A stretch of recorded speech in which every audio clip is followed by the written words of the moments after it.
Heyo. Welcome to Benchwarmers WOSO podcast episode 9. Crazy, nearly at the double digits. And 1 century. No, One that's decade. wrong. 1 decade. There we go. 1 decade.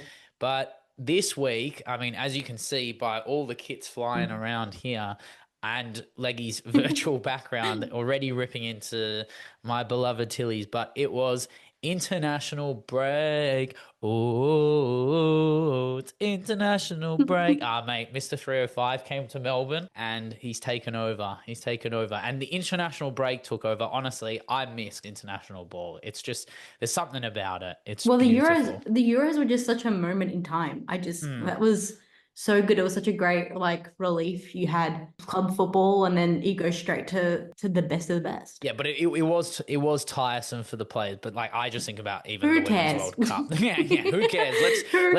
Let's throw the US women's team 3 games in 5 days. Put them in the Euros. Yeah. The women's national team, the US women's national team, chuck them in the Euros. Chuck them in the Euros. UEFA will take them. But speaking of UEFA, we had the Nations League, the semi-finals, 2 legs. We are going to start with La Roja, Spain, playing Sweden, game 1. So we went into this, I predicted a 3. I think I said 3-1. You said quite a high score, yeah. 3-1. I thought there would be a resistance from Sweden. I thought there would be a strong press. I thought there would be a hard-working team that looks to create chances for Stina.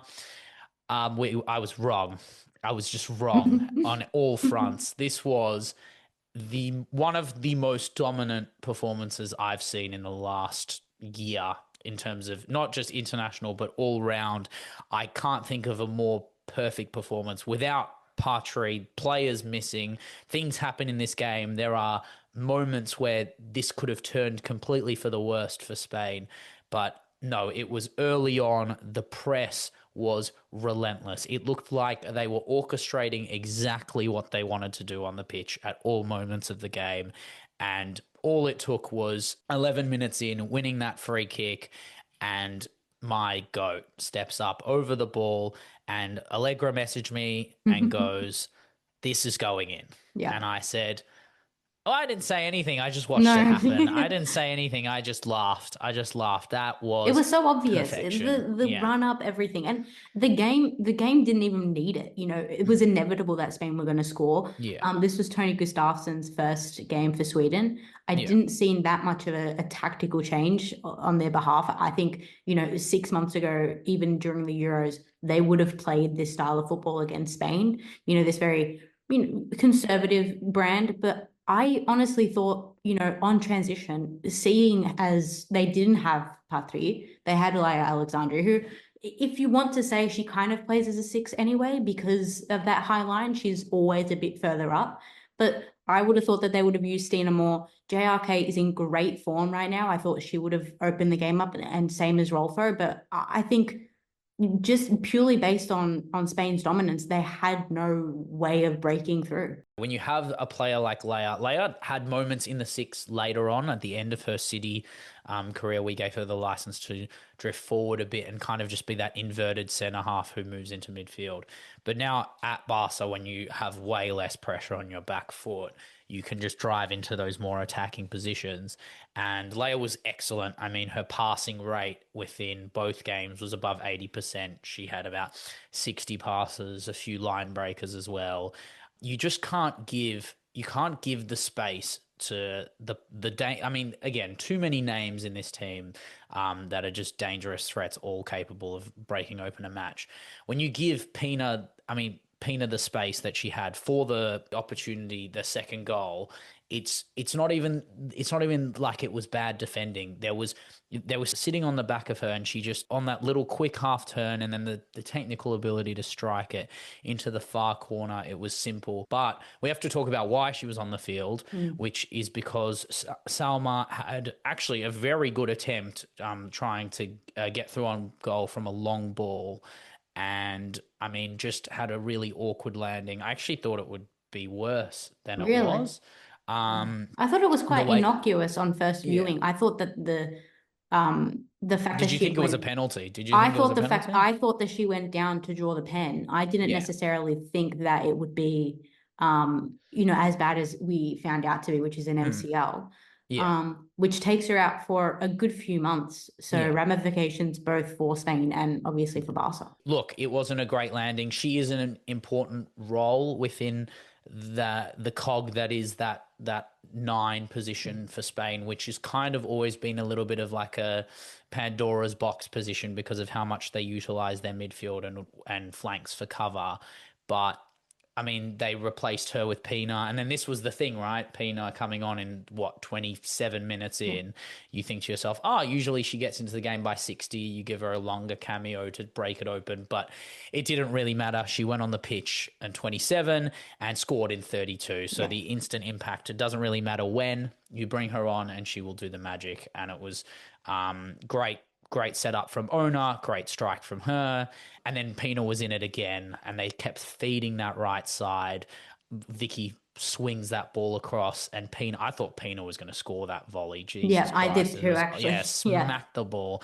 And then obviously Lexi, right place, right time. Doesn't overcommit, just lets the ball place set up for her. It was set up beautifully. I do want to talk a little bit about the Sweden chances because the best chance I can recall is the Stina chance in that first half, just before that second goal, and it comes from JRK again. That's swinging that ball across to her, giving her license to run and carry the ball. That's what we see her do for Chelsea. Her best is hugging that byline and then driving in centrally. I just felt like there was a lot of early crosses, a lot of early balls. They were trying to, they were trying to force something that wasn't there. And I don't know, maybe it was they didn't trust their passing ability, which is totally fair, but also the way Spain was pressing. I mean, we mentioned it during the game. It just looked like they weren't putting a foot wrong. Like when you watch certain teams press, especially, I mean, I watch City and Arsenal press for no purpose so much, and you see players do a half turn and then press the wrong way, and then they have to backtrack and stagger their steps and move in like a completely like antithetical direction. But every single turn, every single cut looked perfect. It was like the most beautiful press. It was like they were choosing where Sweden could and couldn't go, and they were forcing the ball into places where they wanted to win it back. And I mean, Aitana in that deeper role as an outlet to bounce the ball off is just like the best cover you will ever have. And I think that's why people love her so much deeper instead of taking on the attacking plays, because she becomes an easy outlet for Pina to run through and then occupy that right side. And like I mean, we always talk about her left channel, but this game was all on the right channel, and then it was only at the end in the dire minutes where Pina got that curled shot into the corner for the fourth goal. But yeah, it was a 4-0 win in the first leg. Kind of just cuts the second leg in half and makes the second leg innocuous. Did you want to mention what they were talking about after the game? Just a little bit. I think, Gustafsson's points talking about how early on there was, a bit of impetus by Sweden to make some chances, but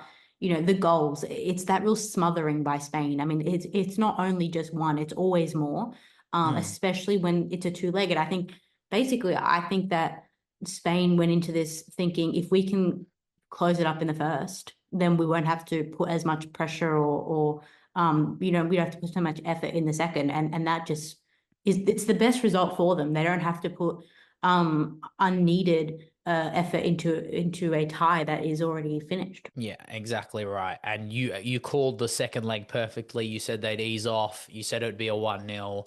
And I mean, I actually think Sweden had quite a few more chances in this game. They were much, much better. But again, that becomes of the fact that there is low stakes in this game for Spain, and they could trust their defense to hold on despite a few Stina chances. Zigiotti had a chance, if I'm not mistaken, but it was again a 1-0 win to Spain that they probably didn't deserve. Could have been a 0-0, could have been a 1-0 Sweden, doesn't matter. But when you give Pina the space, you lay it to Lexi at the edge of the box, and you just can't leave her alone in that pocket. That 15 to 20 yard space is her bread and butter, and ball got whacked bar and in. No, not even Musovic. Not even, you could put Musovic in the goal with Falk and it still goes in that strike. But it's just it's just ridiculous, like how good they looked, how didn't get out of second gear, routine victory. There's not much else to say other than the fact that is there a possibility without Patry, without Salma? I don't think it changes much of the narrative around Spain and how we look at La Roja as this titan that has now made 4 finals in a row. 1 Euros, a World Cup, and a Nations League. And then this is the second Nations League final, which will be 2 legs as well. Yep. If they win it, it would be unbelievable to take 3 out of the last 4 international trophies. Bar the Olympics, of course. Yeah, exactly. That's the only one they missed out on, really. That was, I mean, a very good performance from a team we will talk about down the line a little bit, but I think with this Sweden team, though, the construction of this second leg of the Swedish team, I think that it's commendable to have a team that's basically second string in comparison to your the team that they put out originally in the first leg, and hold off a Spain team that, I guess, wasn't trying necessarily as hard, but I think they had their chances. I think a player that's been really talked about recently is Schroeder, is it, from Haken? Yes. Yeah, and she's Ripper, and it's just insane. And she got her start as well, and only 18. So to me, it's at least Gustavsson, like he did with the Matildas, like he's done in the past with other teams, will bring in the youth talent, and I think it'll pay dividends for Sweden in the next 5-10 years. Yeah, but again, it makes you question what is the goal of Gustafsson's Sweden. He has this current crop of world-class Swedish players who are hitting their latter stages of their career. How he utilizes them, I mean, the questions are what are the aspirations and ambitions for players like Fridolina Rolfo, Magdalena Eriksson, like these are Aslani and Angadal retiring. I mean, this is the beginning of the end for these players that have been instrumental in their tournament campaigns, the team that came 3rd in the Women's World Cup. This is an interesting time, and I don't know what. I mean, again, a semi-final is more than commendable, and losing to probably the eventual winners of this Nations League and what Spain have contributed is not a bad look. It's just, again, luck of the draw, knowing when you're going to face opposition that maybe is too good for you. But we will have a look at Sweden every time because I love watching them lose at the dire stages of tournaments. It's almost English in a way, which is beautiful. We're going to talk about the other war on the other side of the bracket in Germany and France. And this first game was an interesting game because there were so many chances and nothing went in because Peru Magnon and Stina Johannes were actually brilliant. I think this was 2 goalkeepers at the top of their game and some interesting choices for the starting lineup. For Germany as a whole, I think I did say it in the last podcast that Kamila Kuvash, I would love to see her start. She started both games in both legs, and seeing Anyomi start over Leah Schuler is quite interesting. That was so interesting. Yeah, both, she played both games, correct? And yes, I was surprised. I understand based on form, you're not necessarily looking at Schuler, but I'm also not looking at Anyomi. I don't think that Frankfurt have utilized her to the best of her ability. I think it's not the same Anyomi that we saw 4 years ago. So, I mean, it was a decision. It paid off kind of. But I think in the future, we're looking at Schuler more than Anyomi. I mean, I think at the top of their game, peak of their powers, I think Schuler is the one. I think Anyomi is a player, though, when she catches fire, though. I call her the German Mallard, as I will refer to her. When she's on fire, and we'll talk about that in the second leg. But in the first game, we have a 1-0 victory to Germany, ruining my predictions. You said 2-1, so not much to write home about, but you thought there'd be a win. Yeah. Klara Bühl, who we're going to talk about across both legs. She was the best player on the pitch for both legs. I think she was the best player in the whole international break. Yeah. Oh my God. She's I mean, to be fair, it is a symptom of who she's up against. And honestly, I have words for Bonadei. Just let De Almeida get fed to the dogs. Like, she is getting absolutely ripped apart for 180 minutes by this girl who just was hezzying, like didn't have to do a step over or anything. It was just hezzy, 2-step, 3-step to the left, to the right. the control she had of the ball, the speed she has dribbling with the ball was immense. And then this whole play to the goal starts with Kuva, which is amazing. Plays it to Nuskin. Nuskin spreads it to Klara, and then Klara cuts inside, hits this 18-yard pocket rocket into the bottom left corner. And Peru Magnon, who had an amazing game, just couldn't get out. It's too fast, too quick. Really good goal. But, I mean, there were so many chances. I mean, Ket was amazing in this first leg. The overlaps were brilliant. I don't know how Nuskin missed in that second half. She should have had a goal. I thought Nuskin, if it weren't for Klara Bühl, was probably the other best player on the pitch. I think this is also a call out to Sonia, because I think she's been underplayed club-wise. Her talents for Germany, and we've also seen it for Chelsea last year, are very underrated. They definitely look to her in that midfield for leadership, especially going forward, like her attacking ability to get into deep pockets of, like, just get open. She gets open. There's no one marking her when she arrives late, and her aerial ability is brilliant. Her ability from 5 yards is usually great, which is why I was surprised in the second half where she didn't score that ball that got deflected off Dalmeida. Nuskin whacks it straight at Peru Magnon. That should have been a goal. And then basically the play that sets up Klara Bühl's winner is when Mallard tries to play in Matteo on the left wing, misses her, and then Kuva fluffs the interception, and Diani is 6 yards out. And I thought, oh, this is a goal. This has to be a goal. And she puts it nearly side netting, and Stina Johannes saves it from 6 yards out, which is by far, like 7 minutes later, Klara Bühl gets the goal. So Stina Johannes, you can put your hands up. So, like, you've had an amazing first leg, saved so much. But again, this France midfield drove me nuts for 3 hours for both legs. Huge issue he has, Bonadé, to work out, because Guillaume, Sandy Baltimore, and Jean-Francois, sure, you can say they're three good players. Tell me which one's the 6. Tell me which one's the 8, and tell me which one's the 10. And then you got Karchaoui in there as well. Yeah, Karchaoui. They're all the same archetype. They're all these, like, diminutive ball players, but who's scoring the goals? Who's getting into who's doing the deep late runs? Who's sitting back? Who's taking the yellow cards? It doesn't look like they know who's doing what. And no offense to Jean-Francois, but when you're playing for Chelsea and you're sitting next to Cuthbert, who runs like a crazy person, and you're playing with Macario, who's one of the most technically gifted, like central inside players to have. When you're playing with Guillaume, it's a bit of a different story. And you're playing for France, you don't have the luxury to just pass and move and lateral and sideways backwards. It's very much, I don't know, maybe it's naivety in my head. I don't think playing a 20-year-old in the second leg of a Nations League final is the answer. But again, I think there are other 20-year-olds who have better attacking abilities. If we're talking about a player who plays for Lyon, Ben Yaya is a brilliant choice to look at separating the powers, separating the roles in that midfield a bit more. I think France have always been very top heavy. I think that it's not a crazy thing to say that they've been pretty much holding on by the 6'10" nature of Wendy Renard in the centre half. I mean, it's the post-Renard era, the Renard-sons. I think right now there's too many archetypal players, as you said, that are basically copies of each other.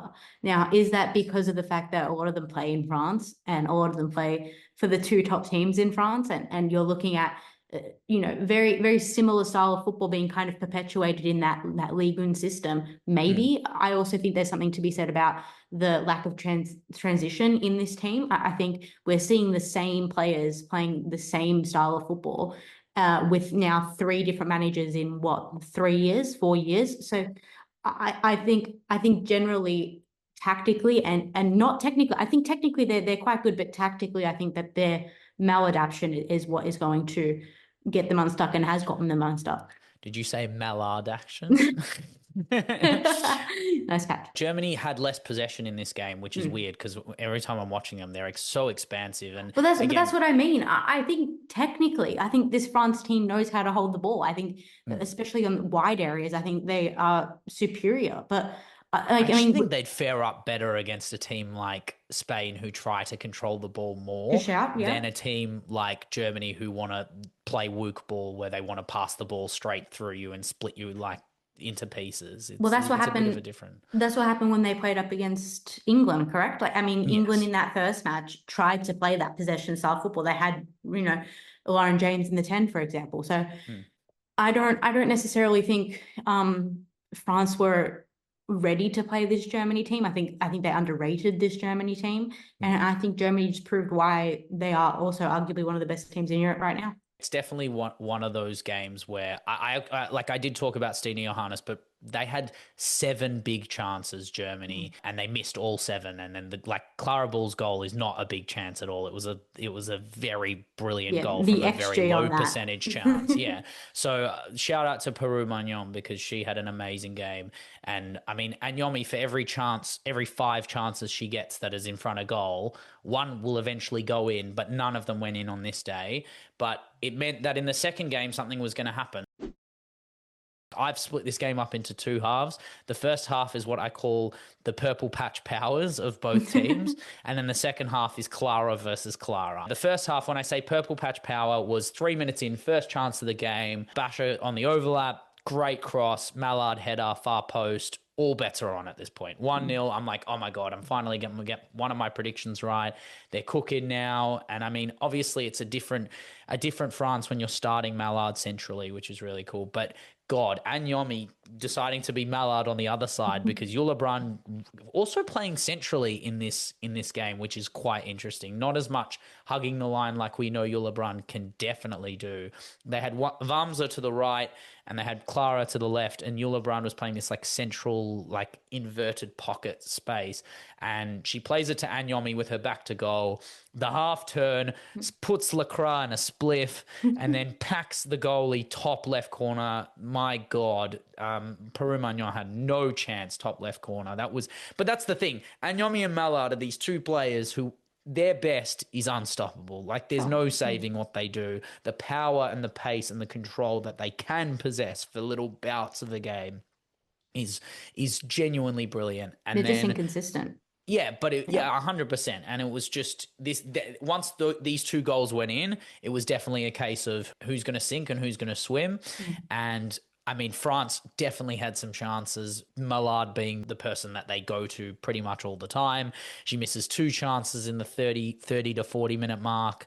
And then Klara Bühl, 50th minute, you have Sens and Nusken doing this interplay, and then they basically see Klara Bühl and De Almeida standing in front of each other. They're like, all right, Klara, your turn. And they give her the ball, and she does that little hezzy again that she'd been doing for the last 90 minutes, and then smacks the ball into the roof of the net. My God, Byron in, tight angle, like the most Klara Bühl of Klara Bühl goals, 2-1. I kind of thought it was done there because the barrage kept going. Germany had an offside goal ruled because, I mean, Klara Bühl again, somehow just offside. I don't know what happened there, but Anyomi did a really nice cut on Mbok and scored that goal, but it was offside. And then Serchi hits the post off that weird like ball from Stine Johannes that Lacroix also didn't deal with very well. She had a very rough day here. Basher just got beaten to the ball by Serchi. She was very unlucky not to get that super sub goal.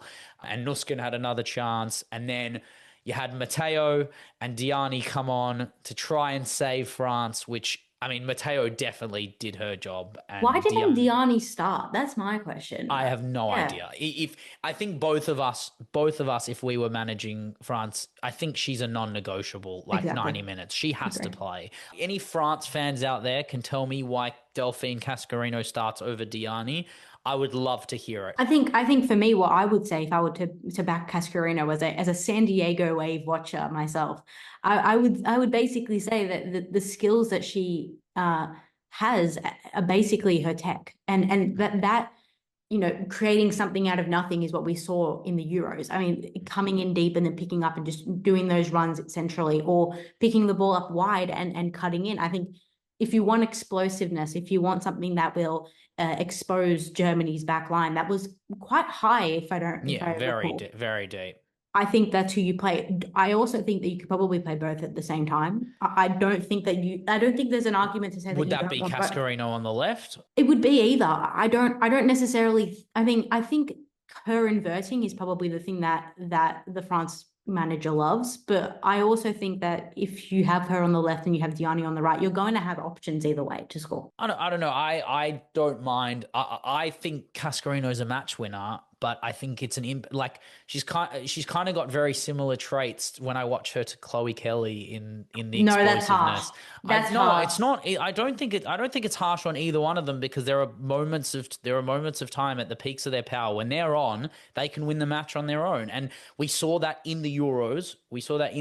Where they battered the Netherlands, and she was by far the best player on the pitch, and her explosiveness, her raw speed. But surely you bring that on in the 60th minute, a tired Ket or Gwyn, and Gwyn coming off an ACL.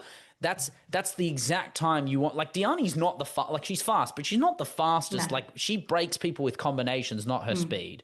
And you bring on Cascarino, and she'll take you to the shops. Like, there's no way you're getting anywhere near her when she gets that separation. And Chloe Kelly's kind of similar. The 3-step acceleration. I just think there's a bit of a lack of understanding of when you want Cascarino, when you want Diani to be playing their best football, and she whips an absolute peach over to Clara Matteo, who's slowly becoming my favorite French player. Like, I love her. I want her to be at not Paris FC.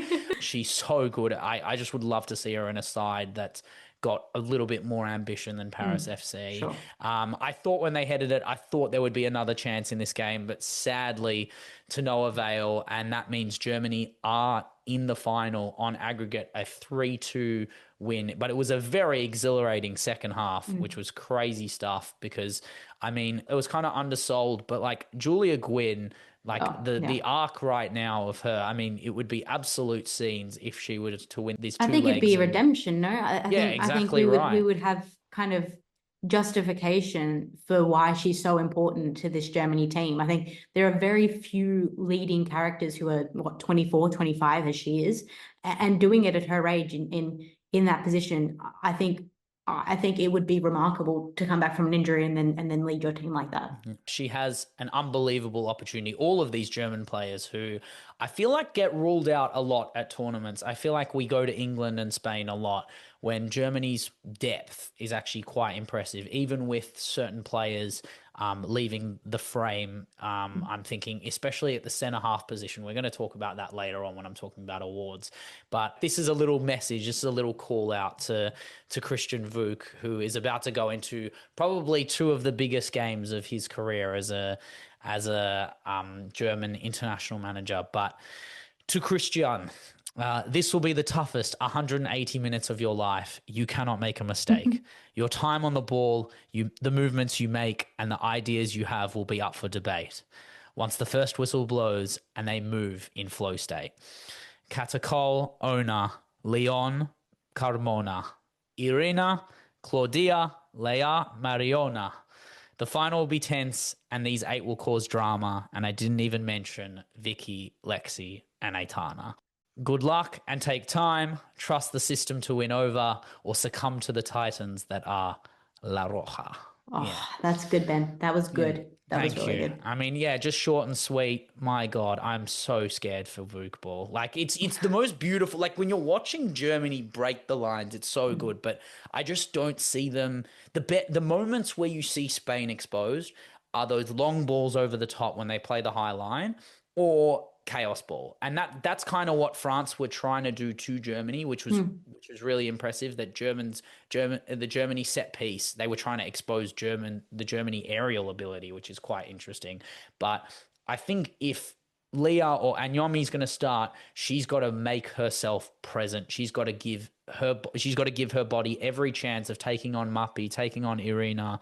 This is their best opportunity to take on a team like, over 2 legs. You've got to be miserly. You've got to give them something to work with, and something for the second leg, right? You don't want the game to be done in the first 90 minutes. Don't do a Sweden. Sweden have given you a blueprint of basically what not to do in the first leg. Even if it's a 1-0 in the first leg and you're down, it gives yourself every chance of pressing out and making them work hard over 2 legs. Make them earn it. Don't give it to them. Make them earn it.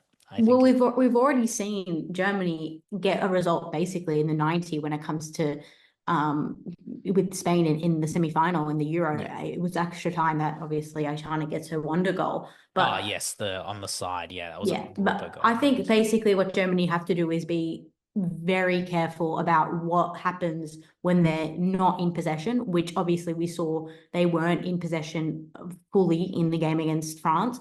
I think if you're affording the luxury of Spain having possession, you're also basically giving a goal to Spain. It's as simple as that. And I think we don't know how fit the teams will be in the matter of what months that we see them next in the next Nations League game. So the final's in November. It's only a few weeks. Oh, there you go. Right? It's only 3 weeks. Yeah. Well, you never know. You never know. Yeah, but again, going back to club ball, you have really no idea about who's going to be in these games because, I mean, anything can happen at a club level. Anything can even happen at a nation level. Look at Salma. I think Salma definitely saw herself being a part of the squad, taking a medal for this. And I think it'll be a different decision in how they set up for this final, especially who will be in the 9. Are we looking at a Jenny Hermoso resurgence? Are we looking at a player like Redondo coming into the mix if they want Pina off the bench as her impact play?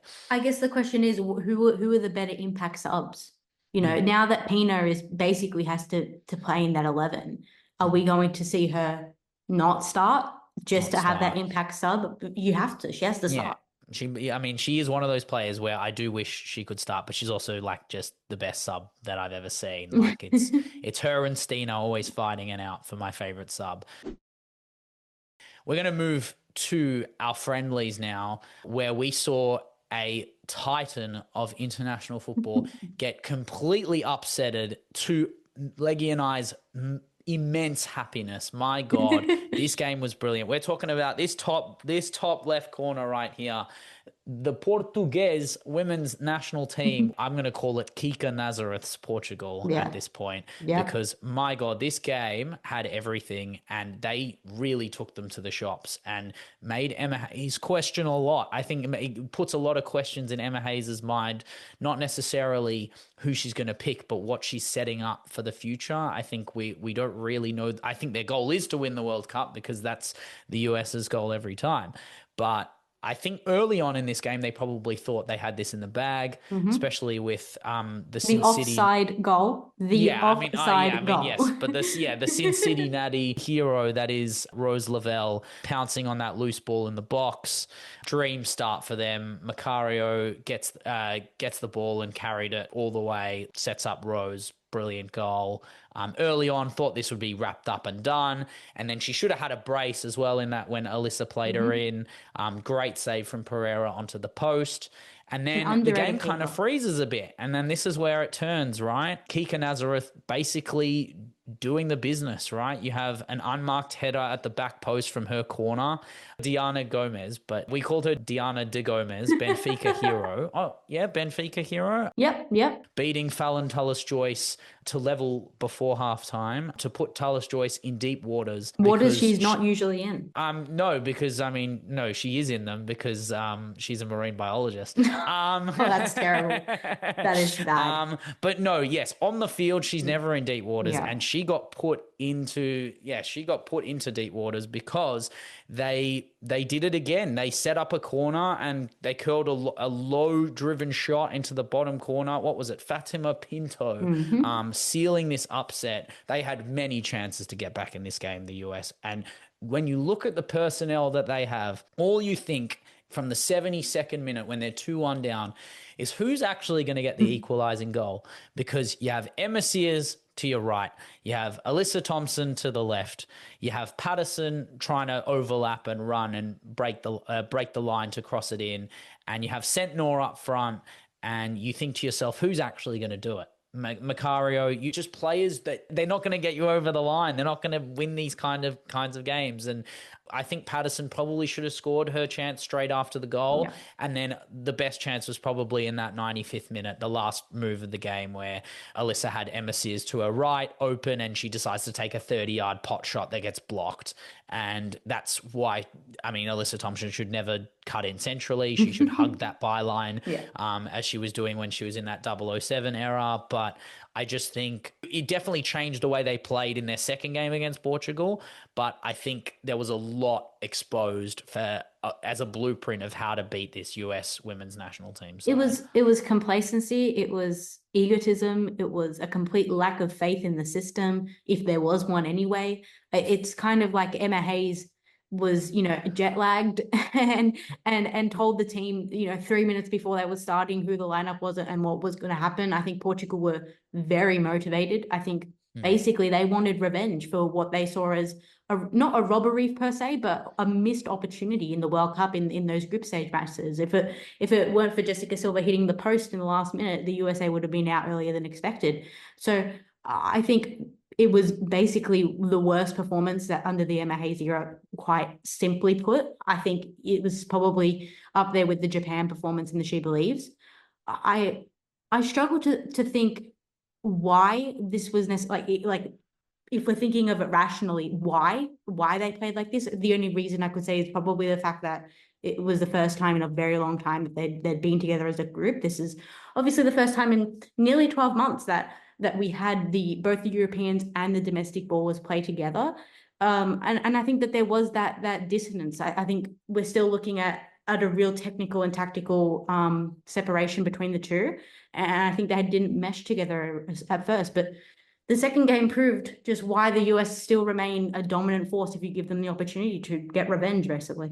But I also think it was a different mentality going in this game, because when you're watching the first game, you're not seeing a single player. You're not seeing the communication in a way that's like, we're going to give the ball to this player. How we're going to score is we're going to give the ball to this player and they're going to set something up and this player is going to get on the end of it. Because when you're setting the ball up for Patterson at the back post, to me, that tells me you've got a blip in the system, because she shouldn't be getting your chances to win you a game. And in the second game, the proof was in the pudding straight away when you could tell they went, give the ball to this 18, 19-year-old and let her set something up. Because Lily Johannes, credit to her, because this was everything I believe she has the ability to do, and what I believe the future of the Hayes project is centered around this girl who, I mean, I wish it was Dutch. My God, Jesus Christ, what a play. She sets this ball up for Moultrie on the side of the box. She whips it in.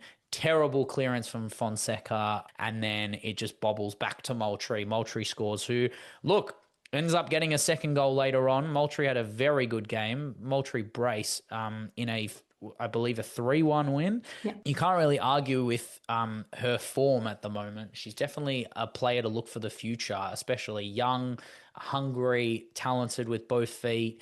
But again, this was similar traits to the last game.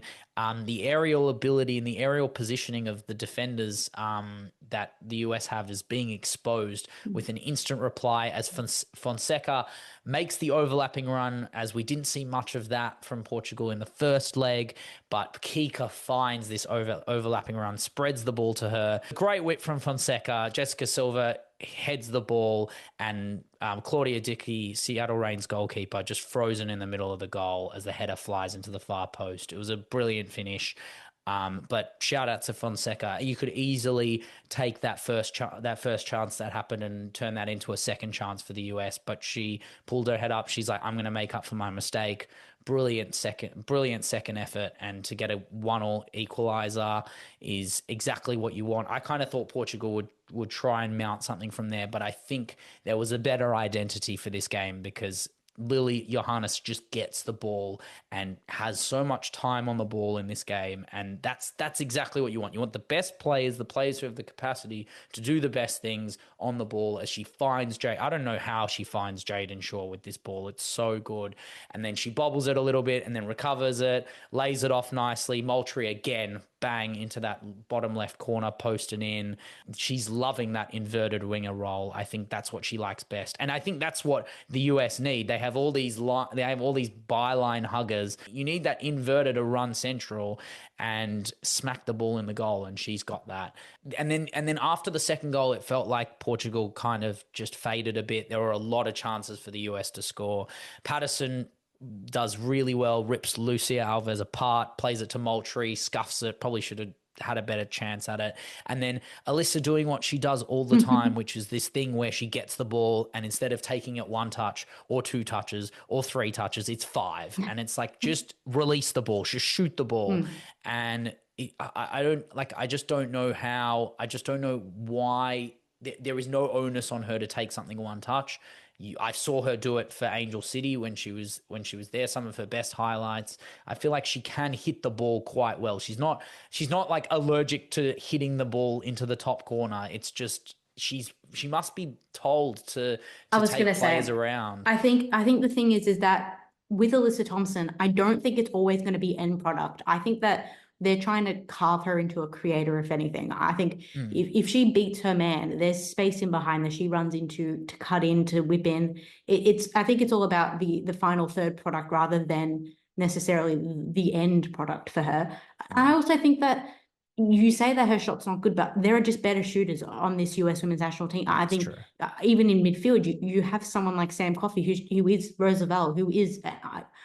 I don't necessarily think Sentinel up front. Yeah, and I don't necessarily think that you're going to get the same output. I think when the US women's national team fans watch her, they're trying to see that semblance of that triple espresso.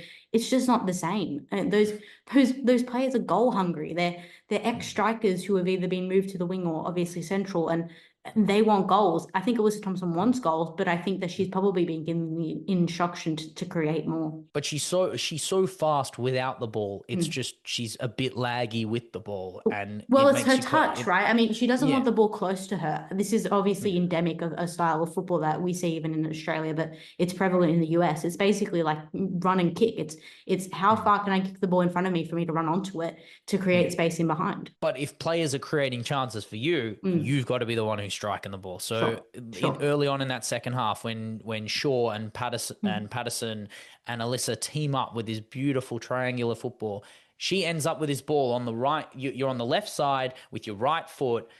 No one's in front of you, and you take 2 touches and then shoot and get blocked. That's a 1-touch shot. Even if you miss, right? Like, how many times have we watched Pina on that left side? No, you can't. That's apple and oranges. No, I know it's apple and oranges, but I'm talking about how do you develop confidence in your ability to open up your foot and curl it into the top corner if you can't even do it in a friendly, right? This is the perfect time. You're 2-1 up. You've got a chance on the edge of the box. Who cares if you miss? Who cares if you hit the outside of the post or whatever, or scuff it, right? This is the chance to take on the shots that you wouldn't do when you're 2-1 up, and then eventually go 3-1 up when when Sentinel whips this beautiful low driven cross, and super sub Sam Coffey whacks it into that bottom left corner. Jessica Silva definitely caught ball watching, very sad. But again, 2-1 down, it was going to make a 3-1, kind of just seals the deal. But look, it's still an admirable performance from Portugal, a better performance from the US, but again, nothing to write home about when you probably should be piling on the pressure in these kinds of games. And then, I mean, we might as well talk about it as well, that the US played New Zealand this morning and packed them in 6-0? 6-0, and I watched this game. Yeah. I think, if anything, this just goes to show New Zealand are just as poor as we expected them to be, and just shows how dominant the US are.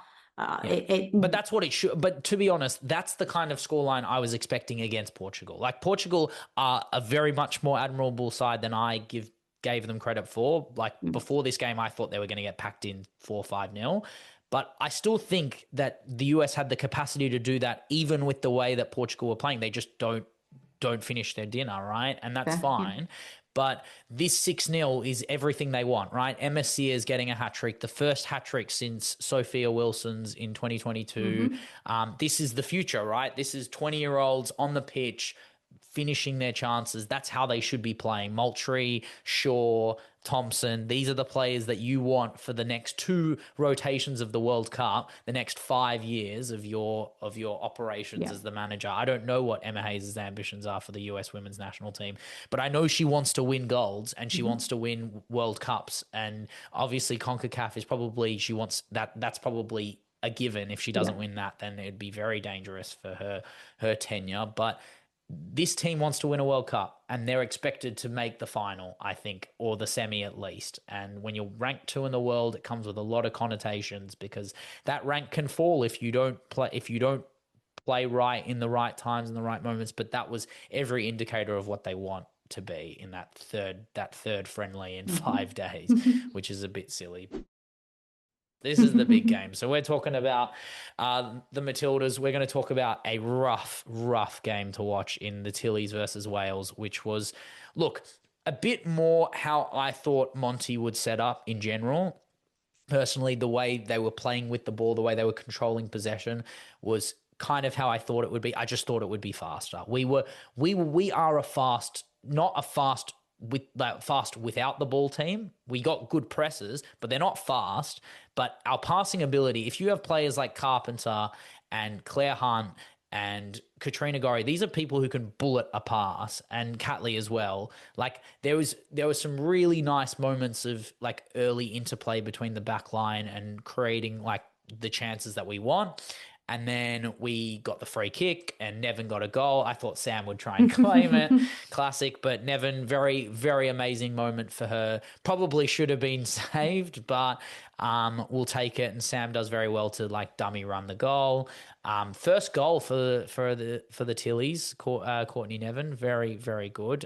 Catching the Welsh keeper off guard, which is brilliant. But then we got caught off guard for the equaliser as Griffiths basically takes advantage of Claire Wheeler doing very silly things in the midfield, trying to pass it back. It doesn't work, and then it bobbles off her. Very uncharacteristic. I felt that Wheeler's had a pretty good domestic campaign for Everton, arguably one of their standout players. I feel when she doesn't play well, I feel like the Everton team doesn't play well. I was actually... And the back end of last year as well, she was fantastic. I was really happy that she got the start. I think she doesn't necessarily play Monty ball, if we're being honest. I don't necessarily think she's a ball player in that traditional sense, but I think she's a good box-to-box. I think that the way that she's a disruptor. Yeah, she's I was just about to say, water carrier. I think that she's a like definitely in that midfield. Yeah, she can line break, and the best moments for Everton is when she does show her technical ability. I just don't want her on the ball. I watched her play against City, and she ran the show and bashed Jill Ward around and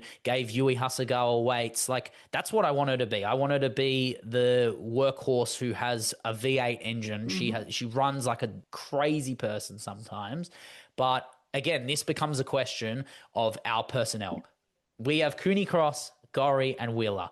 Who's the 6? Who's the 8? And who's the 10? And right, for example, when Mary Fowler comes back, we know Mary might be the 10. That might be the answer to this situation. But right now we got to work with what we've got. And out of those 3, I don't see a 10 there. I see 2 8s and a 6. And it means that we struggle in that operating like further forward, going from the second third to our final third. We struggle with that transition unless we're trying to find the flanks and Caitlin Ford gets a ball ahead of her, or Rasso, or whoever we choose to play on that right side gets it. But if I'm to be on Joe's side in this debate, if we're talking about the midfield, I think 2 things. I think Joe plays usually with a rotated midfield. I don't think he's stuck on positions midfield wise, and I think that's what we saw in the first game. I don't think that, as you said, there's a natural position for either one of those players, and I actually don't think that they're the positions that they were in, they were best at. I don't think, Katrina Gorry is the best box-to-box /6 in the world, if we're talking about, for the Matildas team. And I also don't think that KCC is a 10, like at all. So no, she's just not. She's an 8 with attacking qualities. But again, her attacking qualities are different. They're not long shots from deep. They're not. Oh, no, I disagree. I disagree. I actually think that what KCC shows most is that ball from deep, is that shot from however many yards out you like. I mean, you saw it in the Germany practice match. She scored her first goal for the Chili's from about 1,000 yards out. I mean, this is a player who midfield wise. But then if that was like, for example, yes, that was an amazing goal. Why is she not getting in those same positions now? Why are we not giving her those chances? Because that's not Joe's ball. If we're thinking that's an avenue for goal. That's not Joe's ball. He doesn't want players shooting out from that many yards out. And that's so then there we go. So but then that's the limitation of KCC. We're not using the specialties of the players that we have. No, because system trumps all. That's obvious. But that's exactly my point, is that if we're going to play the system and we want a natural 10 in that space to be able to find Sam at the top or Holly or whoever it's going to be, Amy Sayer, I don't care. I think Amy Sayer is actually probably going to be better on the right at this point if Sam's or on the bench, maybe. Play. Yeah, you're lovely, aren't you? Give her time. She's a child. But 40, great goal to save us. I mean, look, this was a warm-up game for the England game, but again, good to get the win. 40 did pounce on that loose ball. I think it really should have been dealt with, but KCC whips it across and gets the winner. This goal, but I think. So I was just going to say, this goal proves why we beat teams like Wales. It was a Champions League winner starting it with Carpenter, passing it to another Champions League winner in KCC. Finished by a Champions League winner. Champions League winner. Yeah, 100%. These teams like Wales, if you're looking at other teams around that Wales ilk, if you like Belgium, Portugal, if we're looking at Asia, it's teams like South Korea, China. These are why I believe the Tillies will win against these teams, because quality-wise, you're looking at just better players. And you have usual suspects who will take the game on themselves. Ellie did so well to invert there at the right time, ran into the space, and when she's on with the ball, no one's going to pace her. Like she's got an engine for days, and she should have started. I don't really know why she didn't, but again, keeping her legs for England, I guess, and probably Sonia's going, you can't use her too much. But again, Sam, interesting moments, still not mobile in the way that I don't think she'll ever be again, and it's kind of sad. She doesn't fit Joe's system at all, in my opinion. And again, that's the question. So when you say system trumps all, what are the kind of players we are playing in order to suit that system? Well, Holly McNamara should be that player. She just should be. Exactly. Holly, Mary, I personally think Jamila Rankin at left back will suit that system 100%. The things she's doing for Hoffenheim, who are third in the Frauen Bundesliga at the moment, she's getting man of the match performances from left back. Yeah, this is the expansive football we have to play. If you want to trust the system, we can't play regressive. Like Courtney Nevins great and Charlie Grant is great, but let's look at who do we want our best 11 to be, and also let's look at where our players are playing, because Steph Catley is not a left back anymore. She's not playing left back anymore. She's a centre half. She's a left-sided centre half for one of the best teams in the world. Let's play her there. Let's do that. Let's not have her as a left back. Let's not do the England Maya Letitia thing as we move on to this game. I think before we do that, I think we have to give kudos to the fact that it was Jess Fishlock's last international game. Oh, true. Yes, I am so sorry. A legend. We definitely cannot skip. Yeah. I mean, I saw a few posts asking, Jess Fishlock, where do you want the statue? At this point, she's trumped any previous Welsh figure, male or female, in football. I think she is the epitome of Wales. I've never seen a player more hungry for a win. I've never seen a player more determined to get her team over the line any way possible. We saw her going from a player playing in, the backfields of whichever stadium the Welsh Federation put them on, to a stalwart, to a super sub, the captain of all captains. She's a legend in my opinion. Yeah. All the way to the Euros. And then when they got to the Euros, you were kind of like, are they going to get a goal? Are they going to get packed in by the group of death? They were literally in the group of death.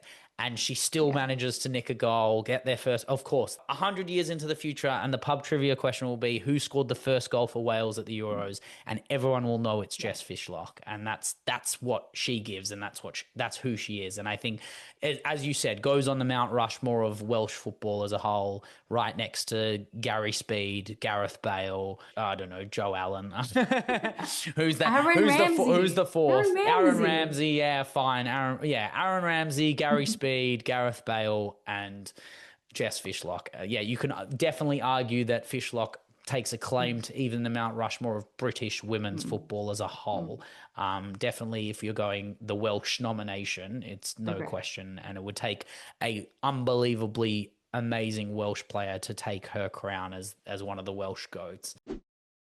The other team in the United Kingdom that Australia played, but they got battered before. So let's talk about the game before. Okay, sure. So this is, we're going into context, right? So we're going against England after they've just been packed in by Brazil, by the way. Which was harsh.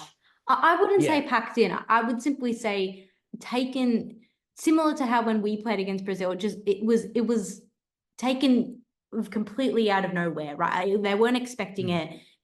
It was a style of football that they hadn't come up against. If anything, right, and England fans will protest online about the anti-football that Brazil played, not realizing that they played anti-football. Yeah, the not friendly, sorry. No, but not realizing that they're the ones who were playing the anti-football in the Euros when everyone was complaining.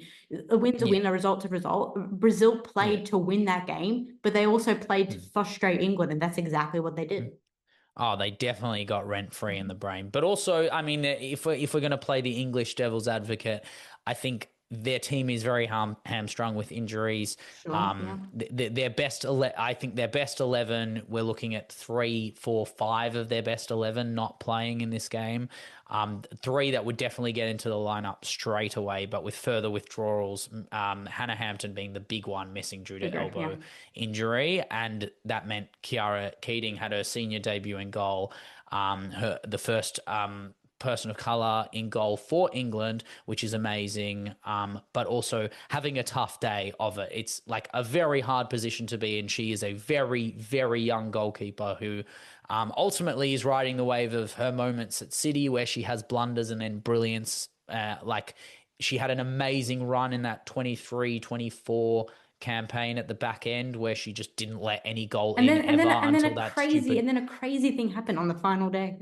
And then VAR ruined us, and then that was it. And then Kiara Keating's purple patch ends, and she had an amazing game against that Barcelona, that one game where she made like 14 saves, but since then hasn't had a like iconic Keating moment since. But still had just a tough day here when Brazil went up early, 2-0 very early, 9 minutes, Beatriz, low-driven shot into the bottom corner, just Esme Morgan, Jess Carter, 2 players who you can kind of count on to create a chance for players like Pia.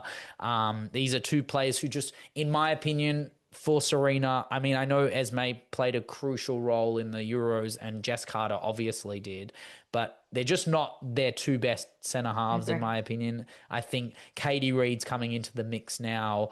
I mean, she got withdrawn from the game, and Leah Williamson, who is currently injured at the moment, Millie Bright, who's retired now. The question is, who are the centre halves? I think it'll always be the question of who are the best 2 centre halves they have. In my head, it's Williamson and Reed. I think they need to play together. I'm not excited for them to play together because it'll mean Arsenal will be a better squad, and then it'll make England a better squad the more times they play together for Arsenal. But again, another goal, Dudinha, that strike with Ella Toon turning it over in midfield, which is always a great sight for me to see. But they just, I don't know, they didn't have a real answer for these barrage of Brazilian attacks, and they play with such good separation. They know where they want to be, and they get out of each other's way so that these strikes go in, right? Like the amount of times that these shots get deflected or blocked or put away. And I don't know if Hannah Hampton saves these goals. I don't think that changes much. I think Keating wasn't amazing, but like I don't think Hampton makes it easier for England in this game, and the fact that it exposed how, I don't know, disjointed and like the lack of communication between their back 4 and their midfield really, really showed in that first half. Well, I also think this is obviously a prelude to what will be the Finalissima, which is revenge basically for Brazil, who were beaten on penalties in the last time out, I believe a couple of years ago now. I also think that Brazil showed why they're able to rattle some of the best teams in the world. They've done it to Spain now in the Olympics. They have challenged the USA as well recently. Obviously, their run in the Copa is remarkable. That last game, I think, is basically the epitome of their football. But But I just think, yes, England had a weakened side, if you will, but I don't actually think, it was based on technical skill. I just think tactically Wiegman got it wrong. Wiegman definitely did get it wrong, but also the players didn't adapt to the situation well at all. I think Beth Mead got fouled in the box by BR, and then Stanway, who's probably one of the most, definitely in the top 5 penalty takers in the world, the most comfortable penalty taker for England, 100% in my opinion. Slots it away, but they couldn't find another chance. And you have a team like Brazil who definitely like to be aggressive and take the game on, regressing, right? This is not the Brazil, like obviously they played dirty against Spain. I remember that Olympics game like it was yesterday, but they obviously have it in their arsenal. You have to know it's coming. That's what I mean. That's what tactically, that's what I mean about Wiegman. You can't afford Brazil to have that flurry in the first 15. It's just, why would you do that?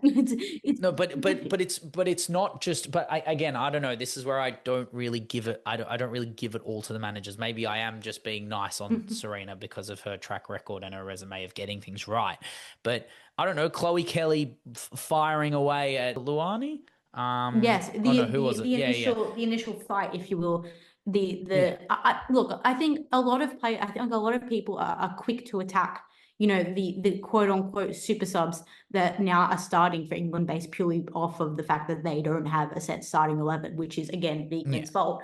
But I don't see why personnel is the reason, when the personnel, whoever you're putting on, will be better than the Brazil personnel. The England personnel, the England starting 11 are better than the Brazil starting 11, based purely off no question of a resume and CV. So to me, it's tactically, it's all wrong. The setup. But there was a mentality shift as well for the players. They didn't take on the game right. I personally think the Laetitia experiment, I don't think will last very long at right back. Well, at right back. Yeah, right back. Obviously. I think the Laetitia experiment can continue with a different hypothesis, which is if she plays at the right centre half for Manchester United, then maybe we should play her at centre half. That's Wiegman's stubbornness, and that as well. But this is just untenable at this point because she wouldn't start, right? If Williamson is fit, if Lucy Bronze is fully fit, does she get a game? Does she get minutes? No, she plays the third game. She plays the third game at centre half or right back if you really want that, when it doesn't matter and you're already through to the next knockout stage.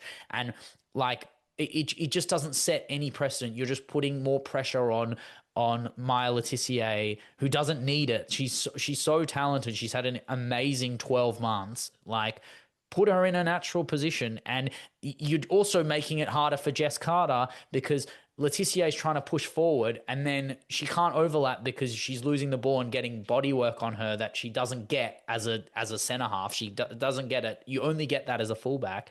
And then she has to track back. So she's doing efforts she doesn't really have to do.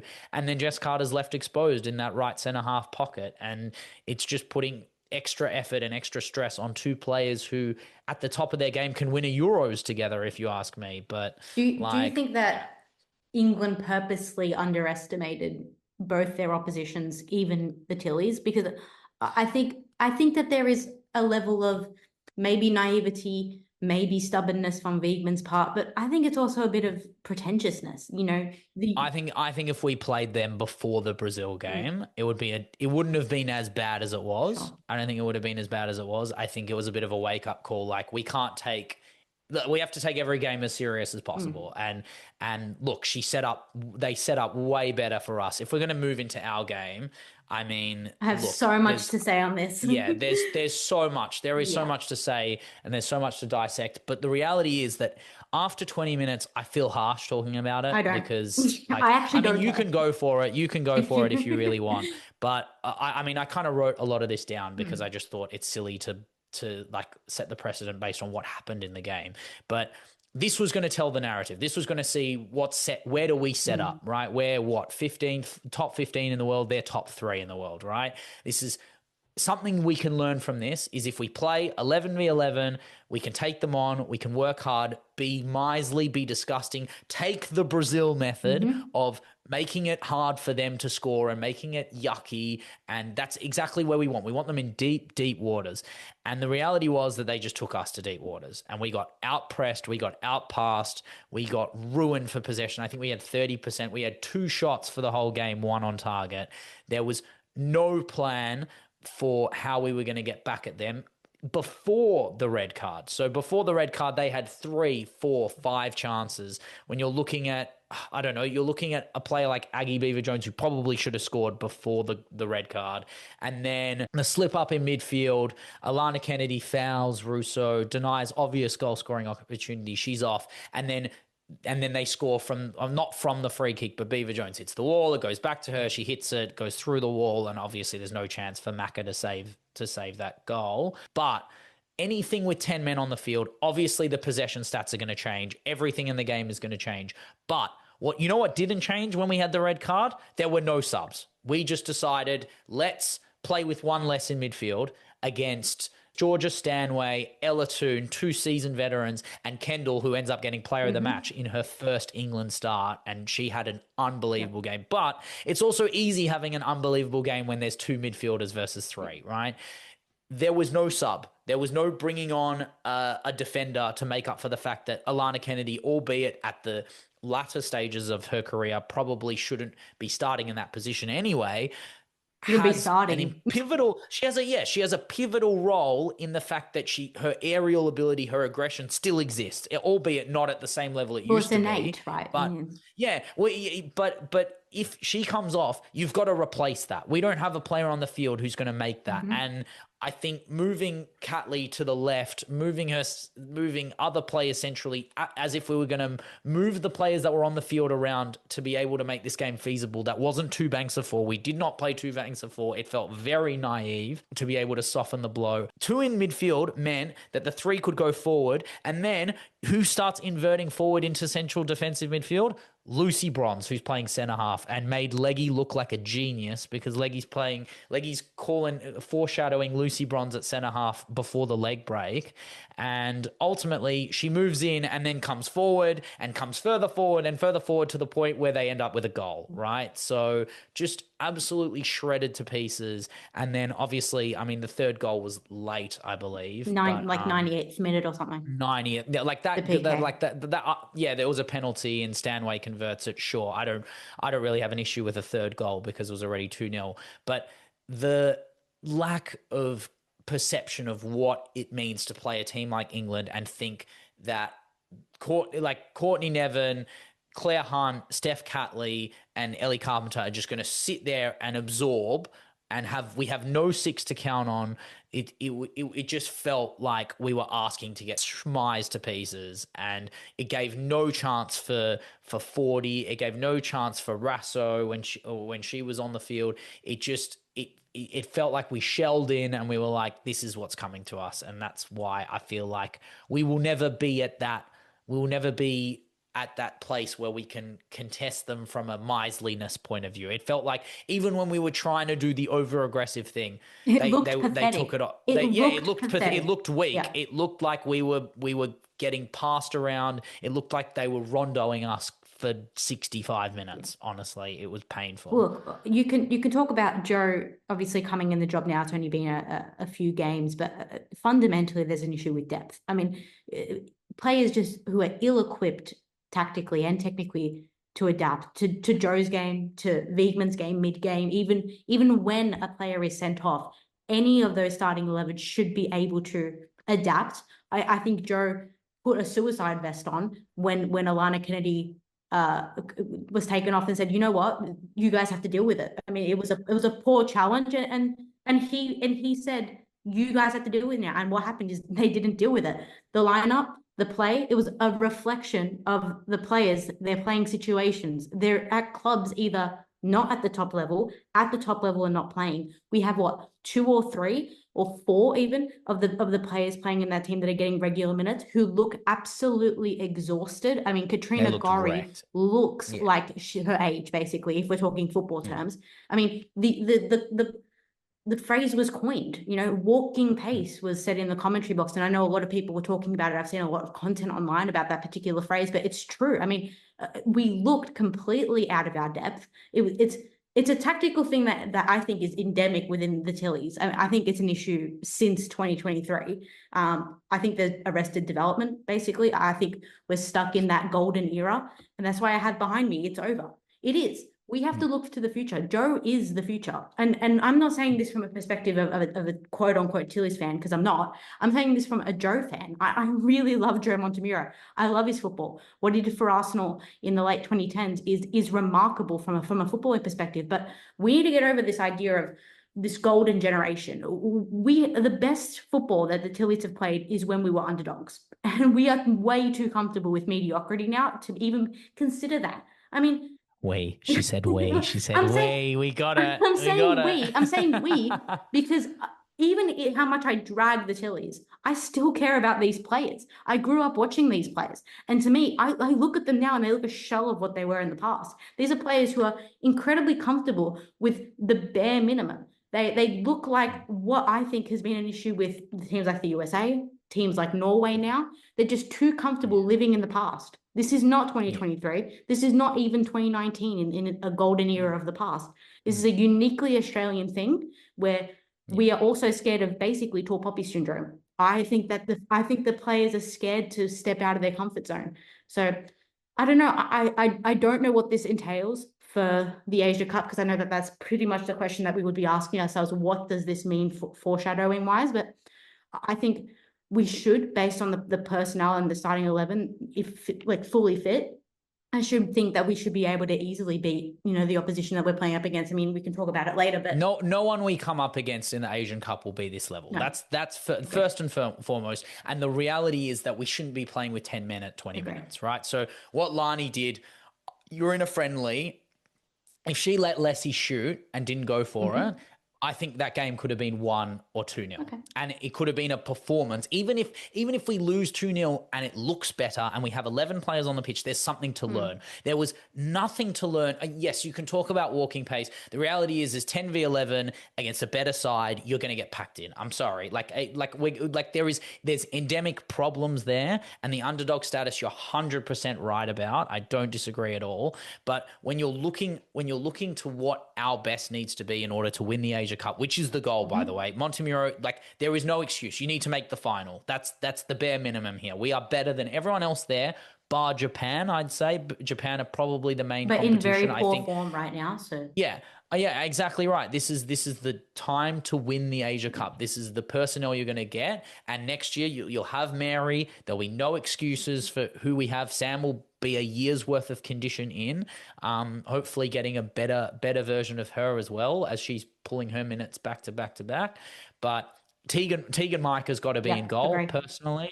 I think looking at players like Jamila Rankin need to be the right choice. I think Charlie Rule as well. I think she deserves a spot. Charlie Rule, Holly McNamara. These are the players that need to be getting the experience to be setting up for next year, primed for next year. You said it very well just before, but having the overrated older players and then a lot of in-betweener youngsters. But we don't have the water carriers in midfield, and if we do, we don't have the creative flair in midfield that we used to. I blame, we know this uniquely because obviously we're in Australia, but I completely blame the system here.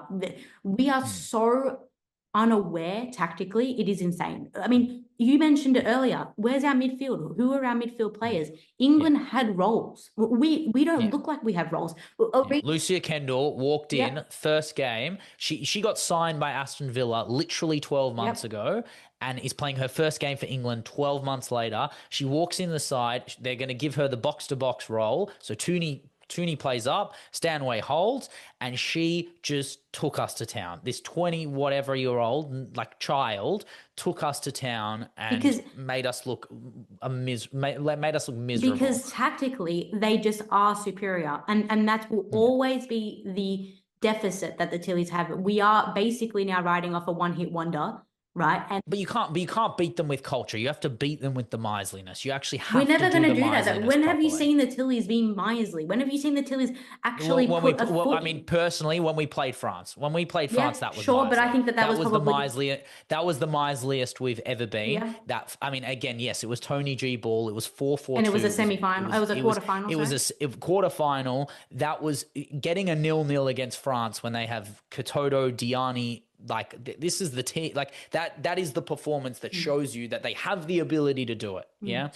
Whether Joe is trying to create and foster a different identity, I have no issue with that, right? But when you come up against better opposition that are going to take your identity away, I'm not here for an Ange Postecoglou here. I'm not here for identity ball and we're going to play this way whether we've got 11 men on the pitch or 9, right? When we die on our sword, we die on our sword with honor, right? Till I die actually kind of means something here. And this was not till I die. This performance was not till I die because one of the players went off and he just went, you know what? I'll leave you till you die. And that's what it felt like. But I think Monty has a lot to work on before the biggest tournament of this crop of players' careers. I think this is a big revival / coming into the frame moment for a lot of these players. And we're like, I'm not comparing us to Spain. I'm not comparing us to England. That's why I don't really, like, we can talk about the performance, but the reality is that we are the second best team in Asia. Let's win this cup. Let's actually show why we are a footballing nation that has players that are playing in the top leagues, the top levels, Champions League winners, players who are aspiring to win cups and going for Frauen Bundesligas. Like, this is it, right? This is the beginning of, like, the start of us building that culture, right? We're very early on, like, very immature country when it comes to football, cultural football development. And I mean, when you're comparing ourselves to other countries that we're going to do now in the international hits around the globe, I think you're looking at countries that only play football. Like, football is their religion, and we can compete with them. Yeah, but we're not talking about the Titans. We're not talking about these three that we're looking at right here. Like, we're not going to compete with them, and we might give it a go, and it might be great, and it'll be admirable. Eventually, under the Monty system, it will work, but the personnel needs to be there. You're 100% right. I'm looking at players like Mary Fowler who need to come back and Rasso who needs to get form. And, like, these are the players that will lift us up. These are the players that we can look to and go, you know what? They're going to win us matches for Australia, for the Matildas, for all the best moments of Tillies in this decade come from them too, to be honest, and like what they can present on the table. I want to ask you, what was your favorite international around the globe? So not the games we've just gone into. We've done a good hour there, but what are we looking at for around the grounds? What's one you want to talk about? Either the Switzerland game, the complete 7-goal thriller. The 7-goal thriller. That was great. So with Scotland, Or I would probably say either one of Scotland's games. I think that all of Scotland's games this week were just insane. I mean, the game against Morocco was crazy. Caroline Weir being the Caroline Weir we all know and love and wish would come back to either of our sides. My God, she's just unbelievable. That goal, the confidence to take on that goal. I mean, again, you are playing for Scotland. I get that. Like, it's you. Like, it's a little bit of a you, me, and Dupree moment when it's like it's Caroline, Erin, and Kim just in the midfield going, all right, let's have some fun. Let's play as a middle three and just pack these mid sides in. But Morocco gave them a good game, to be fair. I'm not gonna lie, but super close game. Scotland were very solid, and then were very good against Switzerland, to be honest. And one of the goals of the year contenders for me in this Switzerland, in the 7-goal thriller, I believe it was McGovern who scores this goal where Caroline, I think it's Weir as well, pings this ball, and I kind of thought she'd touch it down, and she just one touch from the ping, 30-yard ping, chips the goalkeeper, one touch. It was like ridiculous. Like, if any other player did it, like if any Spanish player did that, it'd be on the reels for like 3 weeks. It's just the lack of Scotland PR is very sad. But the 7-goal thriller was split 4-3, won by Switzerland as they were able to utilize their youth to a level that I would love to see the Tillies do. But we don't have a player of the caliber of someone like Sydney Schertenlieb, who packed in 2 goals, an amazing brace. One was a deflection, one was a great finish. And then having my favorite Swiss player, Iman Bene, getting assisted by Georgina Rutala. Just a brilliant goal. Oh my God. The run, the pass, the weight of pass, the confidence to finish low driven into the bottom right corner.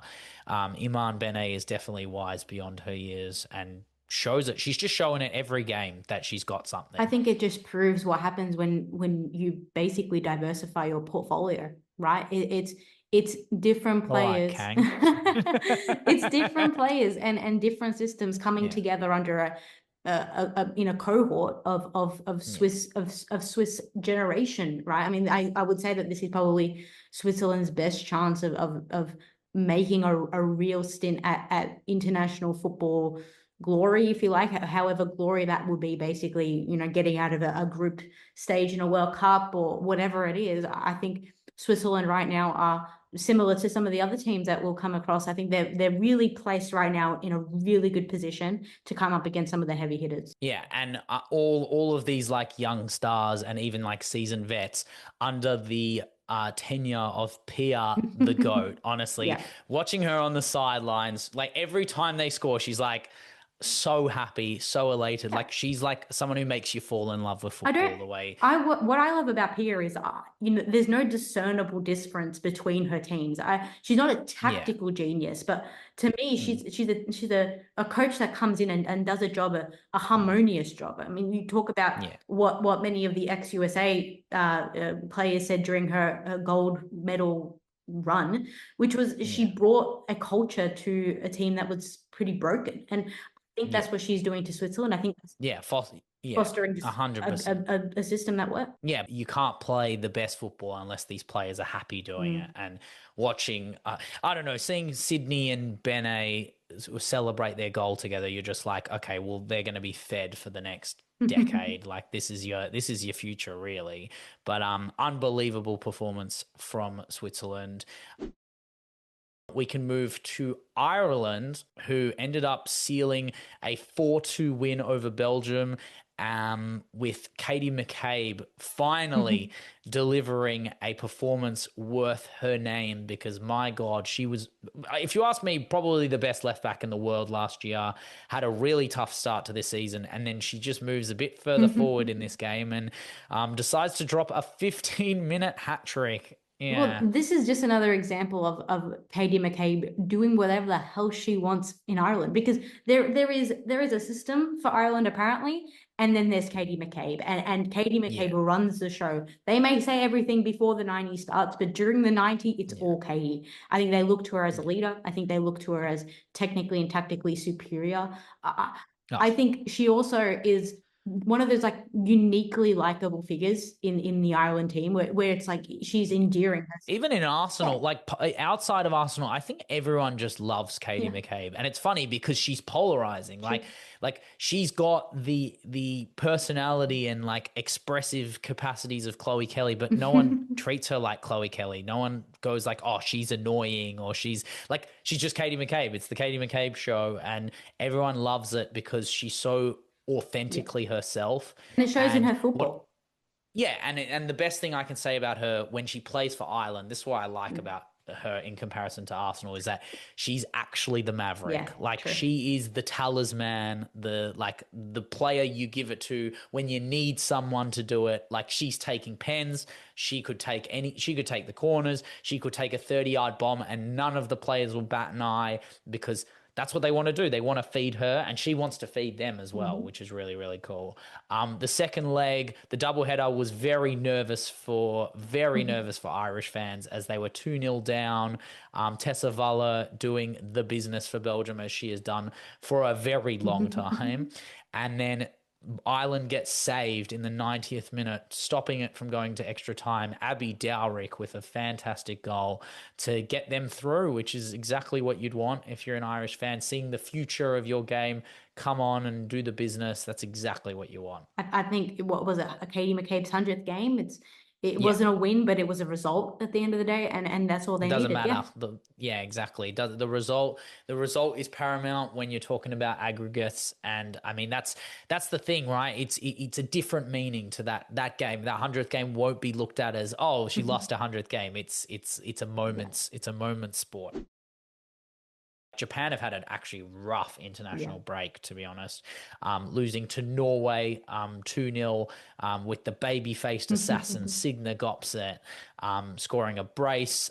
She's one of those players that's so interesting because every time you watch her, she's either full-on ghost or just like the ghost of Caro. Like she seriously just like look like there are times when you're watching her, you're like, no one's going to stop this girl. Like she's strong, fast, wellies the ball. Holy crap. Ball striker, like definitely some of the best we've ever seen in that pocket of space when you're in that 25 to 30 yard space. Like I can't think of a player that wants to shoot that shot every time. She's a winger that plays like a CDM in the center of the park because she's like a left forward. She's a left forward. No, but she shoots like a midfielder, doesn't she? I mean, the goal is so endemic of, you know, a rebounded from a center half and then just a welly by a midfielder.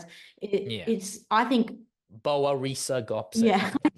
I honestly think if anything, it'll probably be the system and the lack of integrity that Norway have, or should I say maybe too much integrity to some of the players that will see her not gain enough minutes in the early stages of her Norway career. But I mean, I think her, Marnum, Caro, Engen, I think they're stalwarts in this team, and I think players like Gura Reiten will have to basically fight their way to maintain their place in the starting 11. Yeah, I mean that is not the golden generation of Norway, but like this period of like primed footballers at the top of their game are coming to an end. The Caro's still there, but obviously Goro not getting the same minutes. Players that they have, Ingrid Engen will get older. There needs to be a young crop. No, but like looking at like the realities of she'll play every game for Norway now, but needing to find answers to what are they going to do without these top players. And Signe Gopset is probably the answer to Guro Reiten ending up with less minutes for Gemma Granger's Norway side. Canada as well, they lost 1-0 to Switzerland as well. So Switzerland got 2 wins in this international break. And sadly, your new best signing of the season, Olivia Smith, hobbles off. I mean, no, not hobbled off. Did she get stretched off? No. She got the full golf cart off. That's basically she got looked, everything. I mean, we didn't talk about it in the England game, but you know, Michelle Adjerman, possible ACL. Oh yes, that was a brutal injury, and just also shows. no real not cause, but like no real intervention on that stride. But I mean, it just shows just how brutal, you know, the international break can be. We forget that these players are part of clubs, and obviously when they go back, you hope that they're fit. And I mean, am I concerned about Liv Smith? Yes, but I also recognize that this is why we have depth on the flanks. I mean, notoriously, wingers are the ones that are usually the ones getting injured most of the time when we're talking about frequent and fullbacks. Yeah, when we're talking about frequent injuries. I think this was an ankle injury, so I don't think it's as terrible as, you know, an knee injury, which is horrible to say if we're a hierarchy of injuries. But I hope that she's okay. But I also know that we have the depth to fill her spot. Yeah. But Adjerman's, we didn't mention that, and it was quite bad. I mean, it's been 3 months, not even just ticking 3 months of WOSO, and we've got 15 knee injuries so far to top teams, and it's just so depressing to look at. I just want to quickly shout out the Netherlands. I think I'm not wholly convinced. I think this is obviously they're under new management with Serena Wiegman's basically like sidekick. Number 2. His sidekick going over back to the Netherlands. I think this is a period of transition for the Netherlands. I'm looking forward to seeing them in more competitive games, but I also recognize that when we do come to those competitive games, I think it'll be a new Dutch team. I think we're seeing a phasing out of the old guard, and with the new guard coming in. We saw Spitzer play her last game as well. Last game. Yeah. Oh, geez. I know that one hit you hard. That was the saddest one. Yeah. That's the one where it's like her longevity is something that we just can't, like, we will never see. I don't think we'll ever see again. A player of that caliber, the amount of games she's played. So 248 international caps for Netherlands. If anyone gets to that number, like, kudos to you, but she's the most capped European. That is a ridiculous number. Her dead ball will go down in history, one of the greatest dead ball specialists of all time. I think the new guard of the Dutch have, like, if they win anything, it's all testament to what she has brought to the orange side. It is unbelievable. Like, the culture, like the fans that come over for her, and like the way in which they celebrate, like the Dutch wave is like, it's all for her, you know, like this is what it all mean. And when youngsters come through, the Esme Brutes and the Vic Palovas, and for me, the Janu levels of the Dutch side, they will come through and they will try and win something for her. And I mean, I think if Viv is in the side eventually, this is probably Viv's last chance to do something. I wasn't impressed with her game necessarily. I think if we're looking for a player to score goals, it's Viv. It's the all-time Dutch goal scorer. And she's in the 9. No excuses this time. And then still a 0 to a pile less Poland. Very disappointing. Yeah, it's a tough. I don't know. It's a weird team. The Netherlands are that weird side where you look at their 11 and you think, you know what? They could definitely do something at a tournament. They could definitely do it. And then they get put in a group of death and you just think to yourself, well, maybe not. And it's tough because I don't know, Viv isn't getting constant minutes in the 9. She's playing in that deeper role that we've talked about now hundreds of times. So going back to the 9, I mean, again, it's not like riding a bike. It's a difficult thing that if you get weeks and weeks and weeks in the 9, and it might take a bunny injury for her to get those weeks in the 9. But the reality is a 2 up front is not on the cards for AJ's system. And I think, I think the Netherlands have to be looking at other players to play in that role if Viv is not going to get the minutes in the 9. But obviously you can't take Viv out of the 11. It's just about who you bring on and who they've got for depth. So building those youngsters to be able to do that, I think they've got chances. They got Beerenstein as well as a player that definitely can do the business for the Netherlands and has done before. Mm-hmm. So I back her in to do a good job there. This absolute mess of a WSL week that's about to come up, which is where Chelsea play LCL, Manchester City play West Ham, and Arsenal play Leicester. And I'm expecting 3 shellackings. One of them won't be a shellacking, and I know Leggy thinks it's Arsenal. I think it's Chelsea because when Chelsea played Leicester, it was so miserly and they did a 1-0. So I could see them playing LCL and giving them respect, and it'll be like a 2-0.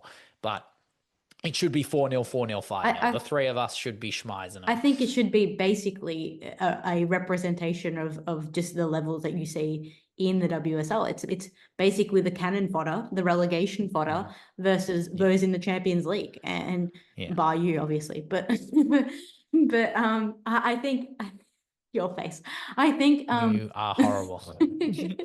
I can't wait till we finish above you. It's going to be great. Yeah, finish above us, and then get grouped in the Champions League. That's fine, but we'll still have a star anyway, or 2, I should say. But anyway, I think basically with the WSL this week, I think it's probably an easy run. They're probably very fortunate that they're coming off of an international break, with obviously a majority of the top teams having players who play internationally, obviously. So I think it'll probably be heavily rotated sides, and that's why I don't think we'll be seeing the shellackings, as you like to say, that we would traditionally say. Yeah. So you know what? We'll make a prediction for this week. Okay. So over or under between the 3 games, over or under. Let's go 9 goals. Would you say under? I would probably say what? So that's 3-3-3. 3-0, 3-0, 3-0. I think over, but I think it'll be carried. So what number would you have to say under? 11? Yeah, I think it'll probably be just in double digits, and I think it'll probably be a carrying by one team.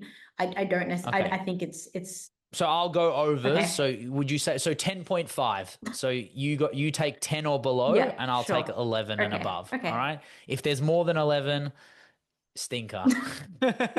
Stinker, leggy stinker. Yeah. But I back him in. What? 4-0, 4-0, 4-0? Like Oh, what? yeah, sure. Easy, Yeah. easy as.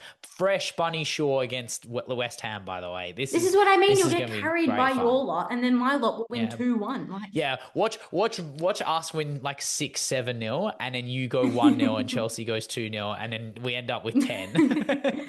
That's what I'm gonna see happening. It's gonna be brutal. But no, excited for WSL to be back. Obviously all the top 5 leagues to be back in full swing. But another league that's coming up very, very soon is Dub. our local league, the Dub. Dub League. How are you feeling about the Dub I coming am up? so hyped to see just some of the worst football that there is. Oh, It's my great. God. And there disappears all our chances of having any Dub I watch players on the pod. No, because I watch the international leagues, including the NWSL, by the way, and I go, wow, such great football, so completely unachievable. And then I don't watch the NWSL and think that, by the way. And then I go to my local, I go to the home of the Matildas, I go Yeah. to Amy Park, I don't go to Casey because, you know, I'm not going all the way there, and I'm That's not so going to far. Western United because they're bankrupt. But Yeah. I go and I watch these. Yeah, no one's going to Western No. United these days. Not even Cam Sports. No, but I go and I watch so- these games, and I can actively critique because I'm like, I know you. Oh my The God, silo of women's Jesus football in Christ. Melbourne Oh is my so God. small. I do not associate with Allegra and her opinions on the I'm just W very bitter. League. What do you want me to say? No, I think it's more. No, I think you have a place to say it and a stake to say it as someone who's been involved in the system in a way that I haven't to that extent.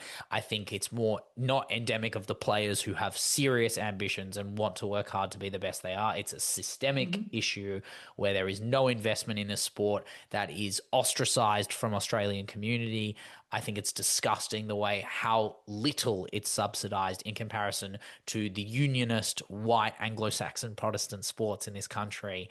The rugby unions, AFL, I'm talking about you, where they subsidize basically everything for them, the government, the sporting lobbies, and then they leave the immigrant sport of soccer to rust and rot, even though it's the most played, even though it's the highest watched, even though these things are behind the paywall and still people watch it and still consume it, which also we have to talk about at some point. But yeah, what's the big look? That's the big look this season in the Dub that you want to talk about. I think there's been a lot of movement. Obviously, with the exit of Western United, you're going to have players rotating crazy and moving movement around. Yeah, nothing will ever be movement like this in any season ever. When a team disbands, basically all these players shift over to the teams and make up the.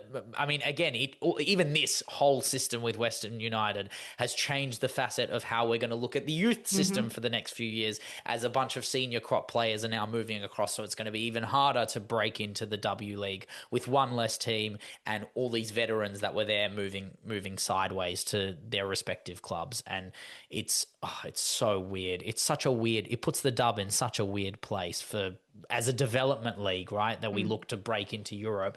These 25, 26-year-olds are not the players that they're going to be looking at when Europe comes knocking for draftees and scouts. I don't know. It's really harsh. I think the big moves from Western United. I think the Taranto sisters. I mean, I believe one or maybe both have Tilly's caps, so they've gone to Adelaide. I think obviously we've seen a bit of controversy with a lot of City players shifting over to Victory. Policina being the big one. She's so good. I'm not excited for this. Well, I mean, as a tortured Victory fan, you know, the final last year was brutal to watch. I watched that live. I was at the stadium and we were on the opposite side where the penalties were taking place. And the minute that our player, I forgot who it was, stepped up, I was like, yeah, this is not happening. I mean, I was like, I lost all confidence. And I think. I mean, all of last year that final playoffs was cursed. Like we got robbed. No, the City one was. Yeah, the City one, I think, and we have to remember now. There's double legs in the finals, right? And it's completely stupid. But the City Central Coast game will go down in history as one of the most the biggest robbery in Australian domestic football. I don't know how you call that offside. Like I hate referee chat. Like I get refs get that wrong, but that one was like No, like it was the fact that it Arsene was Wenger offside. calls that offside. Like Arsene Wenger calls that offside. That was daylight fine. Like I don't believe what was happening in that moment. And again, it's weird when you're a City fan and you're going for Victory Women's in the final because of unjust calls, and then Victory lose as well. So it was like bittersweet. It's like, yes, our rivals didn't win the league, but also this team's just shambles their way into victory, which I hate. But I don't know. Do you think they come off this win? I don't think they're the favourites going into this season. No, Definitely not. I think that there are moves from Central Coast away. I think Taylor Ray is probably the big one. Now moving away. I think, we have to look at also Brisbane. The Sean Fryer's back after I believe it's a loan from Wolfsburg. Yes. I was never convinced necessarily that her move would eventuate. I always thought that she'd either go to a lower WSL club or to the NWSL just based on how she plays. Just so much competition in her position specifically. I'm watching a lot more Wolfsburg. I love watching Wolfsburg, but like you're just not going to get minutes. And she can retain, like if you can retain the loan and come into the squad for the Pokal and try and win the cups, that's great. But they have youngsters that they're going to take care of, and also local youngsters, which helps for them. But yeah, Brisbane Roar. I mean, again, bringing a club legend back, like that's going to change the feeling in the stadium. I love re-signing as well. The perpetual Tamika Yallop. But my God, like, do you think she Surely she's Rushmore Brisbane Roar. I think yes. I think she's Rushmore Brisbane Roar. I think she's Rushmore Claire, Dub. Polkinghorne, Gorry. Gorry, Yallop. Yeah, that's probably your big three right there, 100%. But they're just, I mean, they're in for, look, I think Fryer being in the frame at least brings back a lot of the regulars and the feeling in the stadium. I really hope that they can pick up to form that they had in the prior decade in the 2010s when they were cooking a bit more. But I don't know, what do you think of like the pack? I'm thinking like Canberra United, Newcastle Jets, Perth Glory. What do you think of these three? I think it's interesting. I think I always kind of saw Canberra growing up watching the dub, going to the games. They were the perennial champions before, obviously City and Victory. They've obviously re-signed a bunch of players. We're looking at Michelle Heyman, Bertoluso, Emma Roberts. I mean, I don't necessarily know how they'll play, especially recognizing that they're still a quite young side. But I'm pretty convinced that with a run, especially now with I think a more even league, I think objectively the league just becomes more and more even the more that the talent is spread out. I think any team can probably make a go at it. I think if we're looking at the real challenges, though, I still think it's the two Melbourne teams. Perth, I'm not convinced. Newcastle, I'm not convinced. Definitely. I just think like as much movement as there is, you also have to recognize that they're playing within their limitations, and that limitation 100%. being an Australian playing in Australia, and everyone's playing the same. But yeah, I don't know. I'm fascinated to see it. Yeah. Phoenix under new management, one of our favorite managers of all time, Bev Priesty. Oh, she's just a machine. Like, I mean, she's got an interesting style of football that I wonder how it will translate to the dub, especially with different personnel. You're not using Christine Sinclair and Ash Lawrence and Vanessa Gilles anymore. You're looking at also going from international to Club league football yeah. is completely different kettle of fish. And I wonder how she'll go on in Wellington.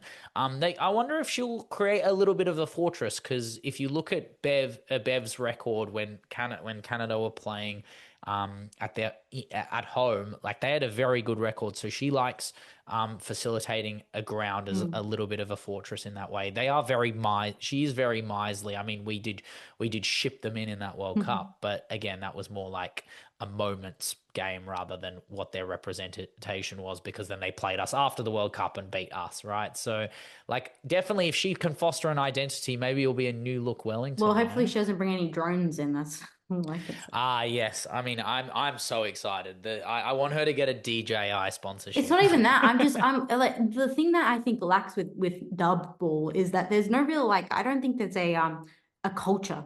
I think actually probably the closest we got to it is probably Western United, mostly because of the fact that they were the outsiders, if you like, kind of breaking into the establishment, and they've built their own stadium out in the western suburbs and built a fan base around that. And now that they're gone, it's like, do you support? I mean, I'm no Western United fan, but like I wonder where the support kind of teeters off to. But I really hope that the Knicks, I mean, they have an infamous past with fans. I mean, I love them. You know, the pulling off of the shirts in the 80th minute.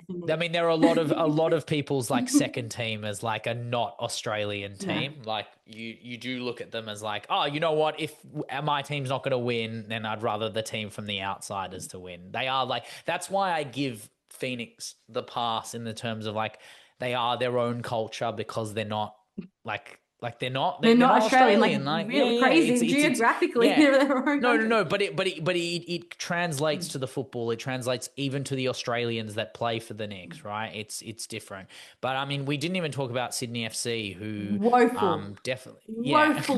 No one talked about this, right? Because of the lack of media, no one went from the fact that they were champions to cannon fodder. It was terrible. They had a terrible season. I mean, to be fair, like they did have big injuries to the what's it called, the two twins, one of the Dos Santos twins.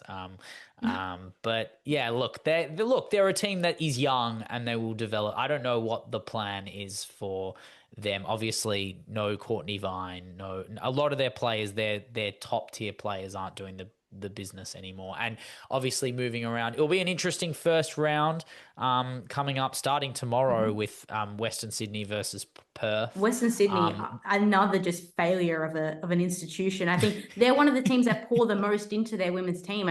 They had Sevilla Saveska, they had Sophie Harding, a previous what was it? A previous what are they called? What's the medal? The Julie Dolan medalist, a previous Julie Dolan medalist, and then had the worst season I've ever seen in my life. And I think they're coming up against an interesting offer. I'm interested to see how Perth form. I don't think they're the team that they were in the past, but this is a team. I have a friend who plays for Perth. So I have interesting. Yeah. I mean, it'll be exciting. It'll be exciting to see. I think. I mean, it's a good opener, but I mean, the game we're obviously looking forward to is. I mean, Sydney Melbourne will be a rip. I hope we just. I hope you pack them too, and I hate Sydney, but I hate Sydney. Yeah, fair enough. And then I think. Do you think you get over the line against Raw? Probably.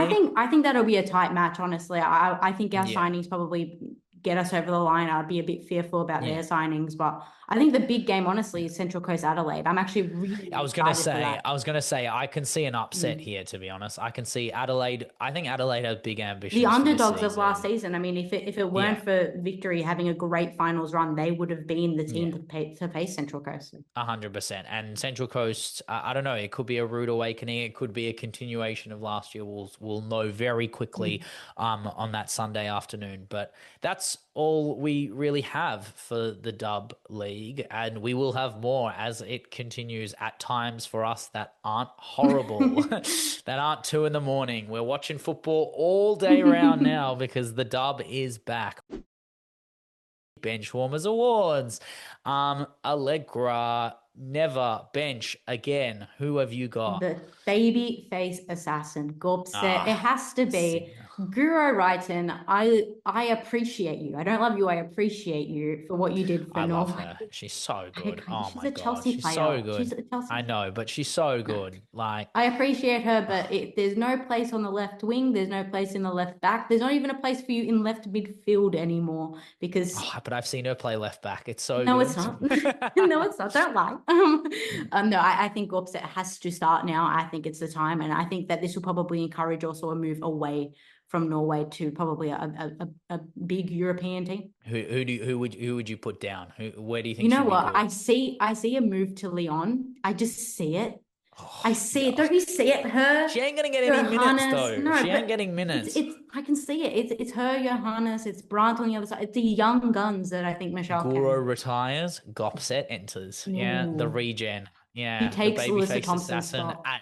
The babyface assassin at Kings Meadow. Wow. You can see it. Wow. I have Camilla Coover as my never bench again, mainly because I think she's just the future of Dimanshaft. Like Hendricks 33, Becky Knacks 29, Heggering, the era is over. Like this is a position to be fought out, but she's probably the best two-footed centre half Germany have. I think Knacks really good with her left, and she's also ambidextrous, but it's just like her ceiling's immense. I don't think there's a better centre half with a 15 to 20 yard pass. She's so good for Wolfsburg. She wins matches for them.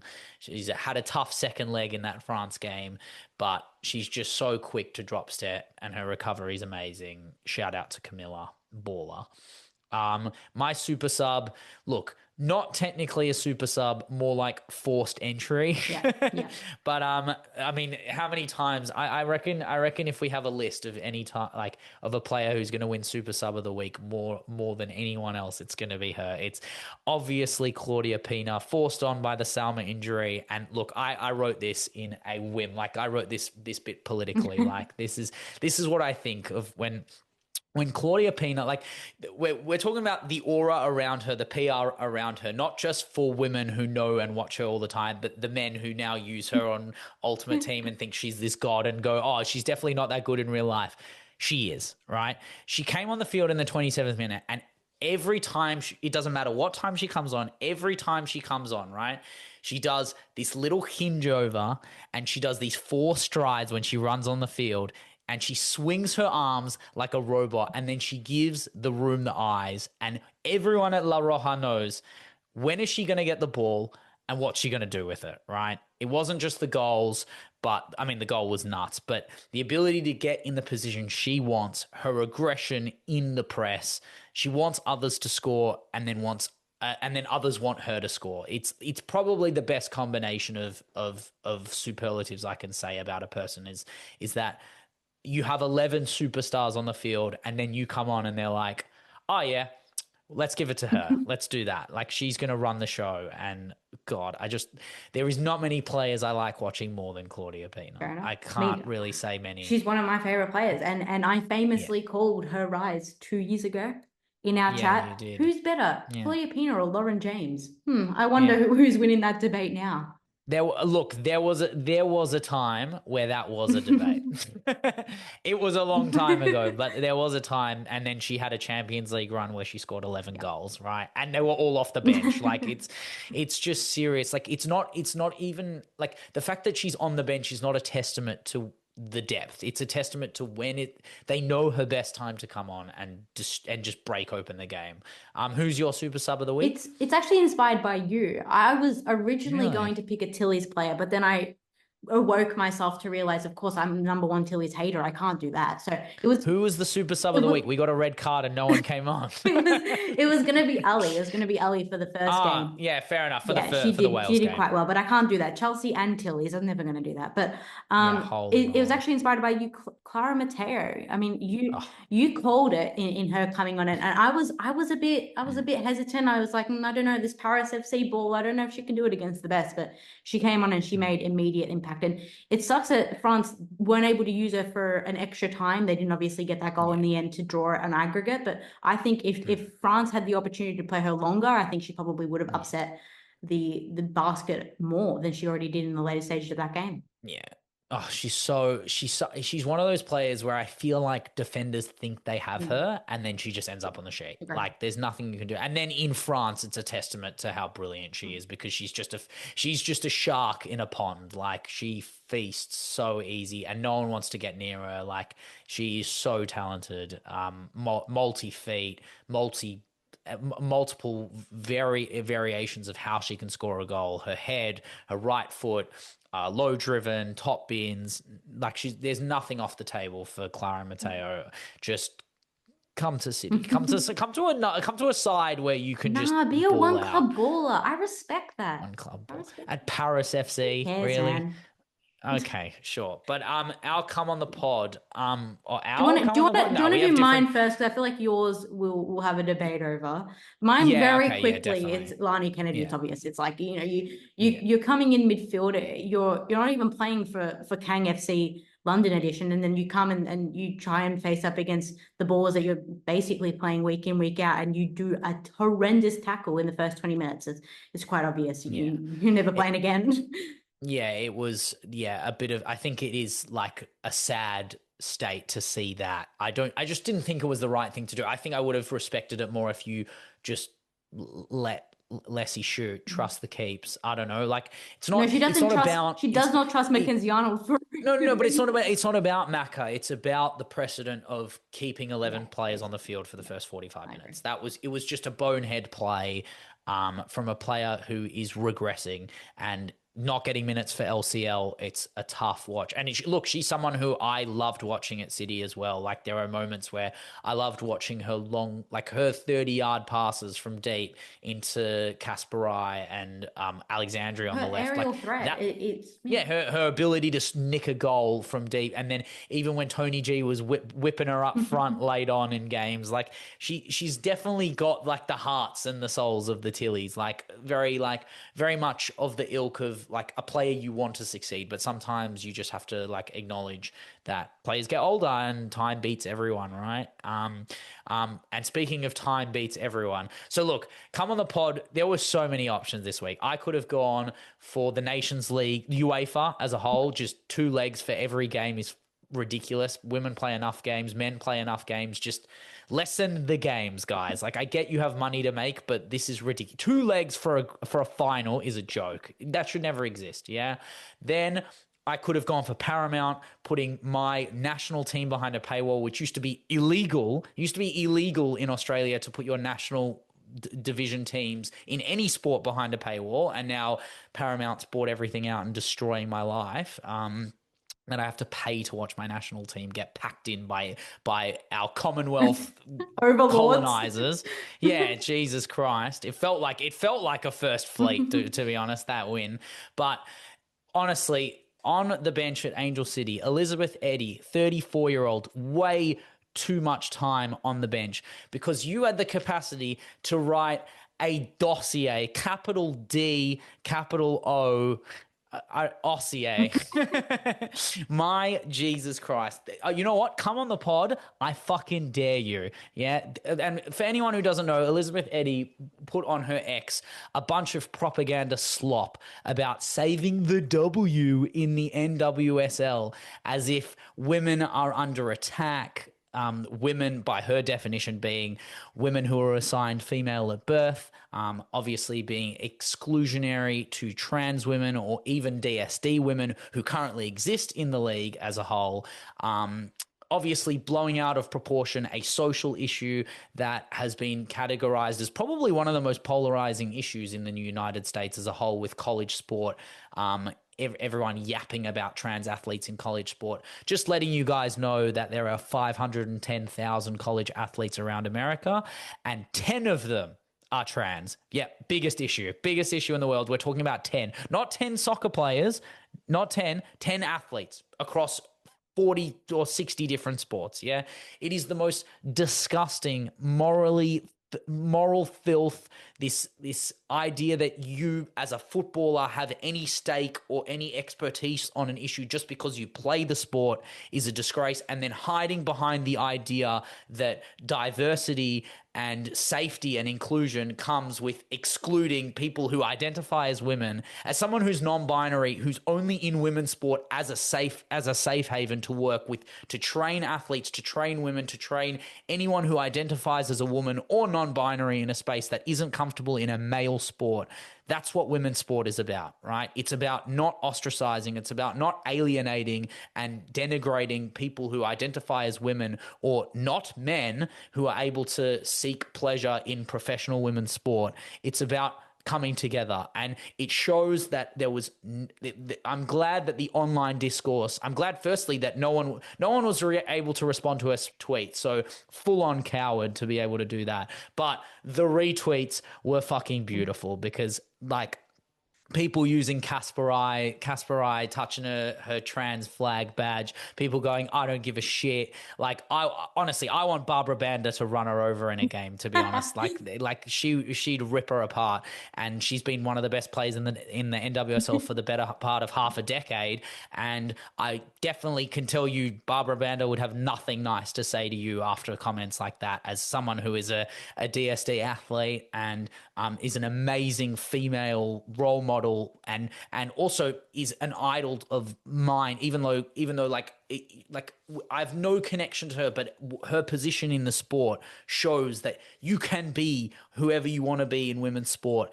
And obviously, I mean, it gives the right for bigots to be bigots, right? And obviously you look at Angel City's post afterwards, and it was pretty timid and tame. It was a and non-comment, if anything. It was a non-comment. It was very American. All I could think of was Donald Trump, to be honest, when I was reading it. It was like, everyone has the right to an opinion, and she has an opinion, and we disagree with that opinion. I like opinions, but not that opinion. Like, that's how it felt, honestly. But if you have anything to say to stop me from absolutely ranting about this disgusting human being. This is definitely something that is in your ballpark. You studied this. You wrote your incredible, is it a dissertation on this? Well, yeah, it was my big assignment at university as a sports scientist, sports management degree, was about the ability for the Australian football or Australian sport as a whole to be able to adopt a structure in which non-binary, transgender or gender diverse sport can exist as a triad of safety, inclusivity, and competitiveness. And currently we can't defeat the triad, and it's okay. I am a 24-year-old who studied the effect of testosterone and whatever the chemical elements that men and stupid, outdated research uses to justify the fact that trans women aren't allowed to play in women's spaces, which are all baseless and old and outdated. And the reality is that I'm not an expert, but at least I know more than ex-footballers who think they're experts just because they play the sport. And this is the classic take. And I think that when it comes from a sports administration perspective, we have to accept that not knowing the answers is part of the problem, yeah, and part of the solution as well. We don't have to pretend we know things. We have to say there is an issue because we need to find an answer, and that's okay. Like, I know that sounds to a lot of people like a cop out, but the reality is that we want the best results and the best spaces to be inclusive, competitive, and safe for our female athletes who have high levels of testosterone to the point where they're not even considered female athletes, which is a disgrace because they've identified as women their whole life. But I'm not going up to a person and on the street and asking them for a blood sample and saying, hey, you know what, you're not a woman because of your testosterone level, which is a disgrace. So that's the level one. Let's get women who have high testosterone level validated within their sport. Then level two is players who are DSD, which is really hard to deal with, and they cop a lot of criticism, albeit, and then you add racism into it as well, with a lot of DSD athletes being people of color, and that setting up the precedent for them not having like what a lot of bigots will say is they don't look discernibly female, and AFAB, whatever AFAB characteristics means, right? Which is disgusting in itself. And then level three is your trans athletes that need to have their own space and currently can't play. And I understand there is an immense fear about what trans athletes would do for some women, female athletes who are very trans exclusionary. There is a very big population of turf footballers that are afraid to see what trans athletes can do in the sport, and that's why they talk about that. Yeah, exactly. It's a disgrace. It's a disgrace, right? And it's this. Yeah. We're talking about five athletes. We're talking about 5 players in the world, and it's a disgrace. I just want to mention 2 things. One, I want to commend those at Just Women's Football. Sam Ewis, Lindy Ndolo, Becky Sauerbrunn particularly. I'm so glad someone's using their platform to highlight the bigotry that is obviously at play here. But I just want to shout out, if we do not see a statement from Kristen Press and the thousands of people who watch her recap show, hoping, probably some of them, most of them, I would presume, being queer and part of the LGBTQ plus community, would probably look to her, as she has done before, to be an ally for trans people and just be a basic human being and call out this shitty behavior by a woman who's obviously taken her platform, recognizing that her contract is coming to an end. She needs a career outside of football because the only thing going for her is, you know, some random gig with some alt-right media that will pick her up. Lucy Zelich. Yeah, her and Lucy Zelich can do a podcast. They can call it, you know, turf whatever, because turf wars. Turf wars, because there you go. I find the use of the platform to be disgusting. I find that the statement by Angel City to be even worse. I would hate to see another player respond to her, calling her out for her bigotry and her prejudice, and then face ramifications because of their contract, whilst she can go off and be on the bench doing absolutely nothing for the rest of the season. But I'm glad that the players and that have the power spoke out, but I'm also glad that this isn't a regular occurrence to the same way that we see it. We saw it during the Olympics. Definitely gained a lot of traction. It gained a lot of traction during the Olympics, especially here in Australia when Australia played Zambia. But I do think that it's not something that we see as regularly used political football, if you like. I think we see it a lot more in other sports and in other political arenas, but I'm hoping this doesn't become the norm, and I'm hoping that we can band together as a community, as we've done for, you know, tens of years with the queer community coming together and completely just shutting this down. Yeah, and it's just so the antithesis of everything we know the NWSL to be.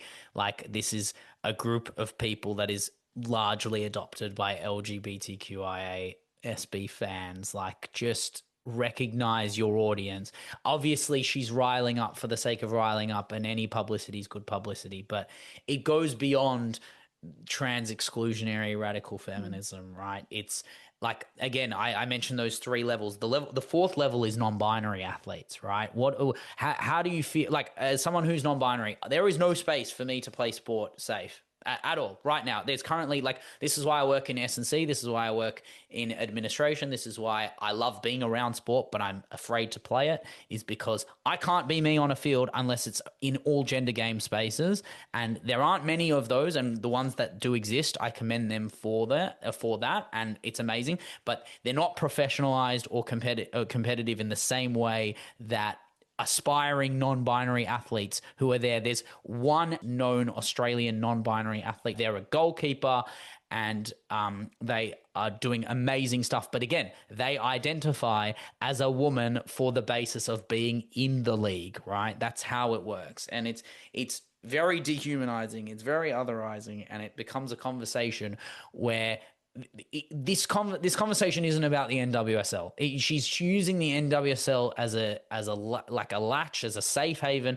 for her to be like, this is my home and this is what you're doing to my home. When the reality is she's taken a dive and a dig at at a group of people that are ostracized already, dehumanized already, and judged more than any other group in the world when it comes to elite sport, as if they're cheating the system or taking advantage of it, which is the most stupid trope that can ever exist when you're looking at elite sport, as if they have this ploy to be able to take the gender diverse people are taking over women's sport. We have a plan. It's why I call out Kristen Press to do something. You have the platform. You're the one who plays for the team that this person plays for, and you're the best player ever for that team, basically. And you've had trans people on your podcast, so I'd hope that Kristen Press, the recap show, uses their platform to call this out, and I hope that she's completely deplatformed from social media, from football. 100%. Or don't get deplatformed. Come on the pod, and I'd love to. I'd love to chat with you, Eddie. You seem like someone who'd love a podcast anyway. So come warm the bench with us. You can do it online. We can sit together. I'm so happy. You can call me a man if you really want. But yes, that is our awards done and dusted. Sorry, I got a little bit feisty there. As we move to the last segment, we have What Would Kang Do? Number 9, Kangnine. Yes, that is the topic of today, the Kangnine Instinct. That's what I've called number 9 today. This is a very simple one. We're not going to be here for long because it's more important that we learn what the Kangnine. What do you think the Kangnine Instinct is? I have no clue. When I read this on the doc, I thought it was like Yeah. like tangerine. Oh, Kangnine. Kangarine. Maybe I should have done that. Yeah, Kang invents a fruit that she markets for WOSO. But basically, I wrote a little excerpt. I think I'm just going to go through it and we can have a chat about it after because that's the best way to do it now. Every time you blink, she buys another club. It's like Pokemon, but instead of got to catch them all, it's got to own them all. Most people build a portfolio. She's building a continent. Yeah. Welcome to the Kangnine Instinct, where the fans fetch whatever Michelle Kang throws, even if it's a golden bone of sport washing. So the Kangnine Instinct, what do the fans do? They love it. Yeah, we call it the Kangnine Instinct. It's a state of mind. It's a call out today to all the Kangnines. I think it's time to lay down the laws and the evolution, the spectrum of the instinct. It's when fans start drooling the moment they hear Michelle Kang is saving women's football, investing millions and millions and millions of dollars. And then you see the comments on social media. Love heart, love heart. We need more of this. The legend, the savior of the sport. We need more Michelle Kangs, right? You throw a few million into women's football and suddenly the people roll over, wagging their tails and tweeting, she's saving the game. She's not saving it, guys. She's acquiring the game. There's a difference. Don't get me wrong. It's great to see money in the women's game. But at this point, she's not growing the sport. She's buying it wholesale. Yeah, she's done what FIFA could never do, made everyone believe that money can actually buy equality. The PR, it's immaculate. Yeah, Kang could fund a coup and somehow make it sound like a community outreach project. She's not sport washing, she's legacy laundering in 90-minute cycles. Yeah, you can spot the Kangnine crowd from a mile away. They'll defend her online like she's the Mother Teresa with a sponsorship deal. It's absolutely insane. Say one bad word about her and suddenly you've got people barking in your mentions like you've insulted their owner. The woman saw structural inequality and thought, perfect, I'll buy the structure. The Kangnine Instinct isn't about her. It's not about her. It's about the minions and the gremlins all around the world who think that any money, no matter where it comes from, it doesn't matter. And look, this goes beyond Kang to other clubs and investments. We're just taking on the individual when individuals have bigger stakes. I'm all for investing in women's sport, but when one person starts holding the leash, you've got to ask who's walking who. You've got to admire it, but because Kang isn't building pathways, she's installing toll roads. Any article, post, update that explains how Michelle is investing in infrastructure or programming for her respective teams doesn't need to be met with love and support because it is your teams. If you're a Spirit or Lyon or LCL fan, support, albeit monetary, is very important, but doesn't void you of criticism in how you operate. And that, my friends, my benchwarmers, is the Kangnine Instinct. Bad for the system, great for the brand. Perfectly said.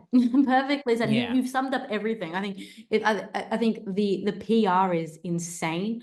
I think we talked about it when we were opening the pod on our first episode, talking about just why we talk about Kang so much, where we're obsessed with her. It's because the people who admire her so much are even more obsessed. I mean, people are signing contracts just to be a part of this project that to me is so obviously sports washing, which is so obviously garnering a following just simply because, you know, instinctively you want to support something because it is a holistic movement towards better investment in women's football. But I see it when she talks about multi-club ownership. I see it when I'm seeing the absolute failings in leagues as a whole, and then I'm seeing her teams completely rise above it because monetarily they got the ship. Everyone else is sinking, and they're the ones who got the lifeboat out of there. So yeah. 100%. And look, it's the reason it's the Kangnine Instinct is because there's no humanitarian element to the fan base.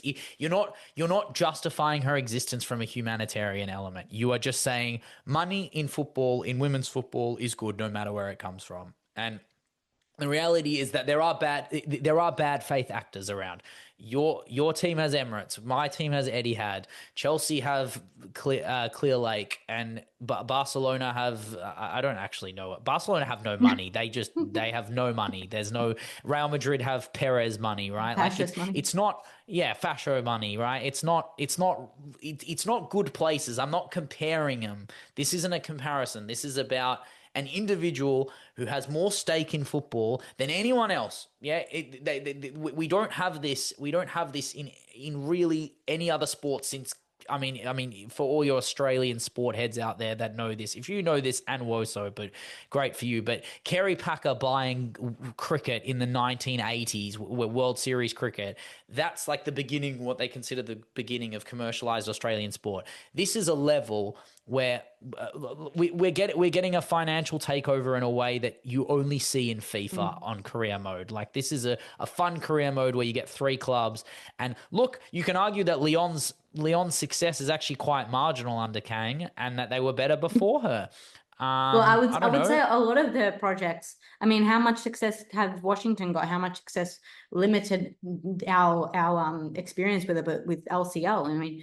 And now we're about to see LCL. Well, this will be an interesting year for them. And ultimately, the next 5 years will be interesting because they've signed a bunch of 30-year-olds. But yes, the Kangnine Instinct is something that we come across a lot. And anyone who follows any women's football will come across all the time, as Michelle invests a bout of her tiny pocket, like a minute figure of her actual pocket, into something, and everyone will love it. And now you know what to call it. Now we've coined the term. It goes straight into the Kangminist Manifesto, the Kangnine Instinct, as we wrap up What Would Kang Do #9. That is all we have this week for the Benchwarmers, a WOSO podcast. Like and follow us, rate us 5 stars. We are on Instagram, TikTok, YouTube, Spotify. We are all around the grounds. Comment on our TikToks. Yeah, comment on our TikToks. This week's gonna be crazy because we're gonna definitely pump out some. We're gonna piss off fan bases. Tillies and Turfs. And the Yanks and the Turfs, mate, everyone. The Frenchies. Oh my God, we went for all the countries. This is why I like international breaks, because no club allegiance. It's not a club. It's not a club allegiance. We're going straight across the ponds, and it's great and local, to be fair. But yes, an exciting week ahead. I can't wait for more international breaks, and I'm very, very excited for our WOSO week to come. And thank you guys all for listening, and have a great week.